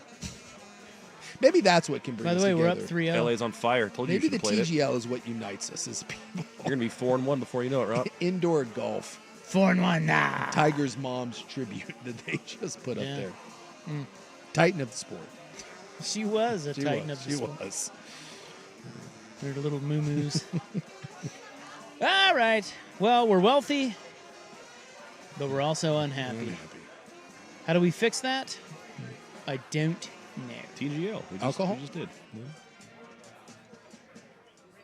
Speaking of alcohol, I've got several stories here on alcohol. Is the bourbon boom over? Oh, I hope not. And we want to drink less, but not completely. Speak for yourself. Those items coming up. Here's Buck. I don't want your life. This is a Football Friday edition of Primetime with Isaac and Suk. Brought to you by the Odyssey app. Now, from the Fan Sports Desk, a Sports Center update on 1080 The Fan. Ryan Buckley with this SportsCenter update. First on the Fan, the red-hot Portland Trailblazers back at Moda Center tonight hosting the Indiana Pacers. They're looking to win their 5th straight game and make it their 9th win in the last 10. Matisse Thybulle's out for Portland, but everyone else is available. Tip-off at 7. The Blazers are 4.5-point home dogs. On the gridiron, the Oregon State Beavers lose their receivers coach, Kefensa Hinson, to the NFL as he's taking a job with the Tampa Bay Bucks. Hinson had been with Oregon State for 7 seasons. With baseball season looming, the Beavers are a consensus top 10 team across 5 major polls. And in the TGL tonight, fresh off his Pebble Beach win, Rory McIlroy and Boston Common taking on the LA Golf Club. It's on ESPN right now, where LA has a commanding 3-0 lead. More sports scores and stories in 30 minutes. I'm Ryan Buckley through 1080 The Fan Sports Desk. Listen live or on demand on the Odyssey app, the Fan's desktop player, or tell your smart speaker to play 1080 The Fan. The Fan is live on YouTube and Twitch. And now, Window Nation brings you on-demand videos. Watch Window Nation's window into 1080 The Fan. What's up? It's Isaac and Suk with our new friends, Ken and Donnie. They are from The Advocates. This is Personal Injury Attorney 101. People are scared, Ken and Donnie. What's the first thing they should know about who to pick and why? So reputation matters. The insurance companies who are on the other side, they keep track of which law firms are really good at settling cases and which firms are really good at fighting for their clients. And the ones that fight for their clients get more for all of the ones, including the ones that settle. You need more than a lawyer. You deserve an advocate. AdvocatesLaw.com. This is a story of the one. As a maintenance specialist for university housing, he knows college students can major in wear and tear. Plus, housing so many students doesn't leave a lot of room to house all the supplies he needs. That's where Grainger comes in. With over 1 million industrial-grade products and fast, dependable delivery, Grainger carries the quality products he needs so he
every bar is like that. I mean, there's some places that are slaughterhouses. I tell you, they kind of, not every bar is like that, but you go into one bar long enough, it's all the same bit. I mean, and it's sad in some ways.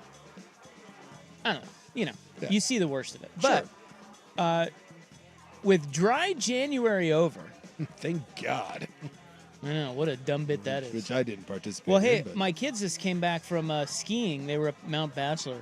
And they were saying they were going to try to do dry February because it's a shorter month. Oh, that makes sense. I was like, wow, that's brilliant. 28 versus 31. And yet also dumb. Yeah. I've actually done that before. I think it was 2 years ago that I did. No, it was last year that I did dry February. Did you? Because there's so much awesome football in January, and I didn't want to really miss that. And then my birthday's on the 3rd. I'm like, you know what? We'll wait till the birthday is passed, and then we'll go dry. Okay. Well, we have to be like 3 weeks that way. A new scientific report released in January found that having one drink a day was linked to an increased risk of liver cirrhosis, esophageal cancer, and oral cancer.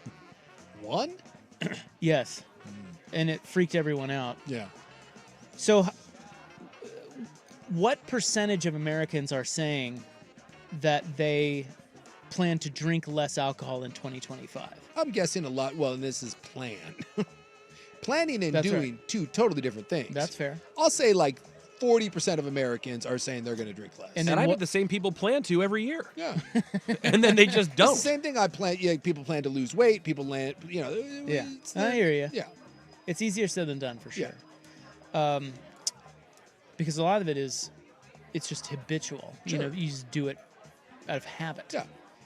And that's a hard cycle to break. But 50% of Americans believe that they will drink less, or they plan to drink less in 2025. Now, what percentage of Gen Zers are saying they plan to drink less? I'll bet you that's way more. Because the Gen Zers aren't drinking. And the Gen Zers are into the weed, and they're drinking less and less. I'll bet you it's like 65, 70% Exactly of Gen Zers. 65%? Yeah. Say they plan to drink less alcohol in 2025. Losers. Bunch of quitters. And it makes me sad. If you're in the bar business, you sweating bullets here a little bit that the next generation doesn't like to tie one on? I know some purveyors of the hooch, Yeah. and yes, it is a look. It's just like any other market. It's ever changing, and you Sure. have to adapt. Yeah. Certainly, COVID, changed a lot. COVID really helped booze. Yes. Yeah. But in a different way, because if you were a bar, that bar guys can be like, wait a minute, COVID didn't help me. Yeah. But you know what I mean. Like people were drinking a lot, holed up in their houses, fearing for their lives. Yeah. Yes. I know I was. I will say that a lot of times when I'm out, and I'm a bar, I'm more of a bar guy than you are, and I will say now there's a difference between young people bars and bars that I'm going to. Like I'm not going to like hip clubs and like trendy bars. Why not? Oh God, that's a whole other. You ever walk into a bar and instantly be like, "What the hell am I doing here?" You're like, they just look at you, you look at them, and like this. Not my vibe, not my place. No. Yeah, anytime like if Will Ortner is at that bar, you can probably just turn around and be like, "Yeah, this is not for me. We should probably go find our fun elsewhere." But I will say a lot of the bars that I go into, it is not really a young crowd. Like I'll go out on a Friday, Saturday night, and it certainly, I see way less young people than you would think. And I'm just saying in 20s in general, it definitely skews older. Yeah, it's changing. Yeah. It's shifting. There's no question. Yeah. What that will look like in 50 years, who knows? Yeah, maybe the next generation turns out to be a bunch of giant raging alcoholics. I don't know. That's right. Or they're sitting down talking to their grandkids about us old pickle fingers. Yeah. Back in the 2000s. Yeah. Drank all the time. Like a bunch of lushes. Was that if the next generation could stop drinking, then nice bourbon and whiskey, the prices would come down, and I'm okay with that. No, they wouldn't.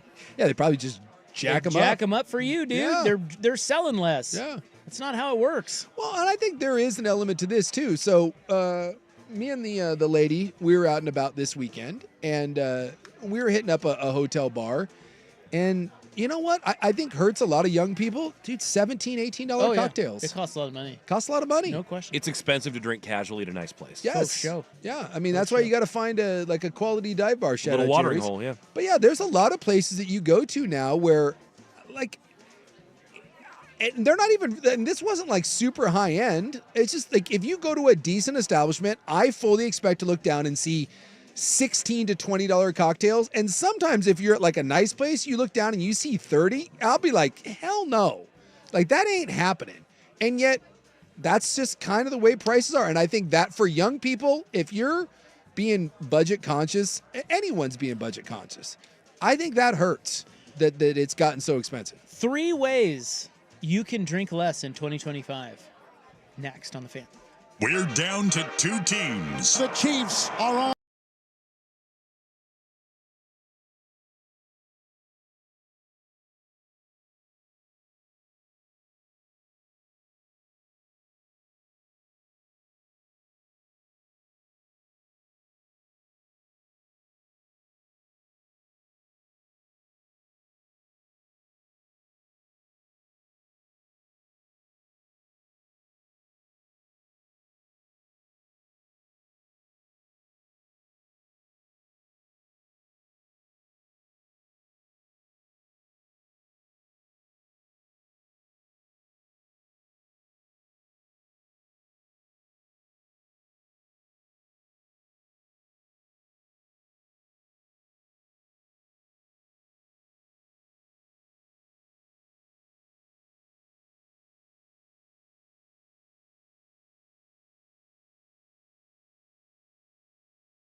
Yeah, good luck. Is bunch of quitters. Let's get it.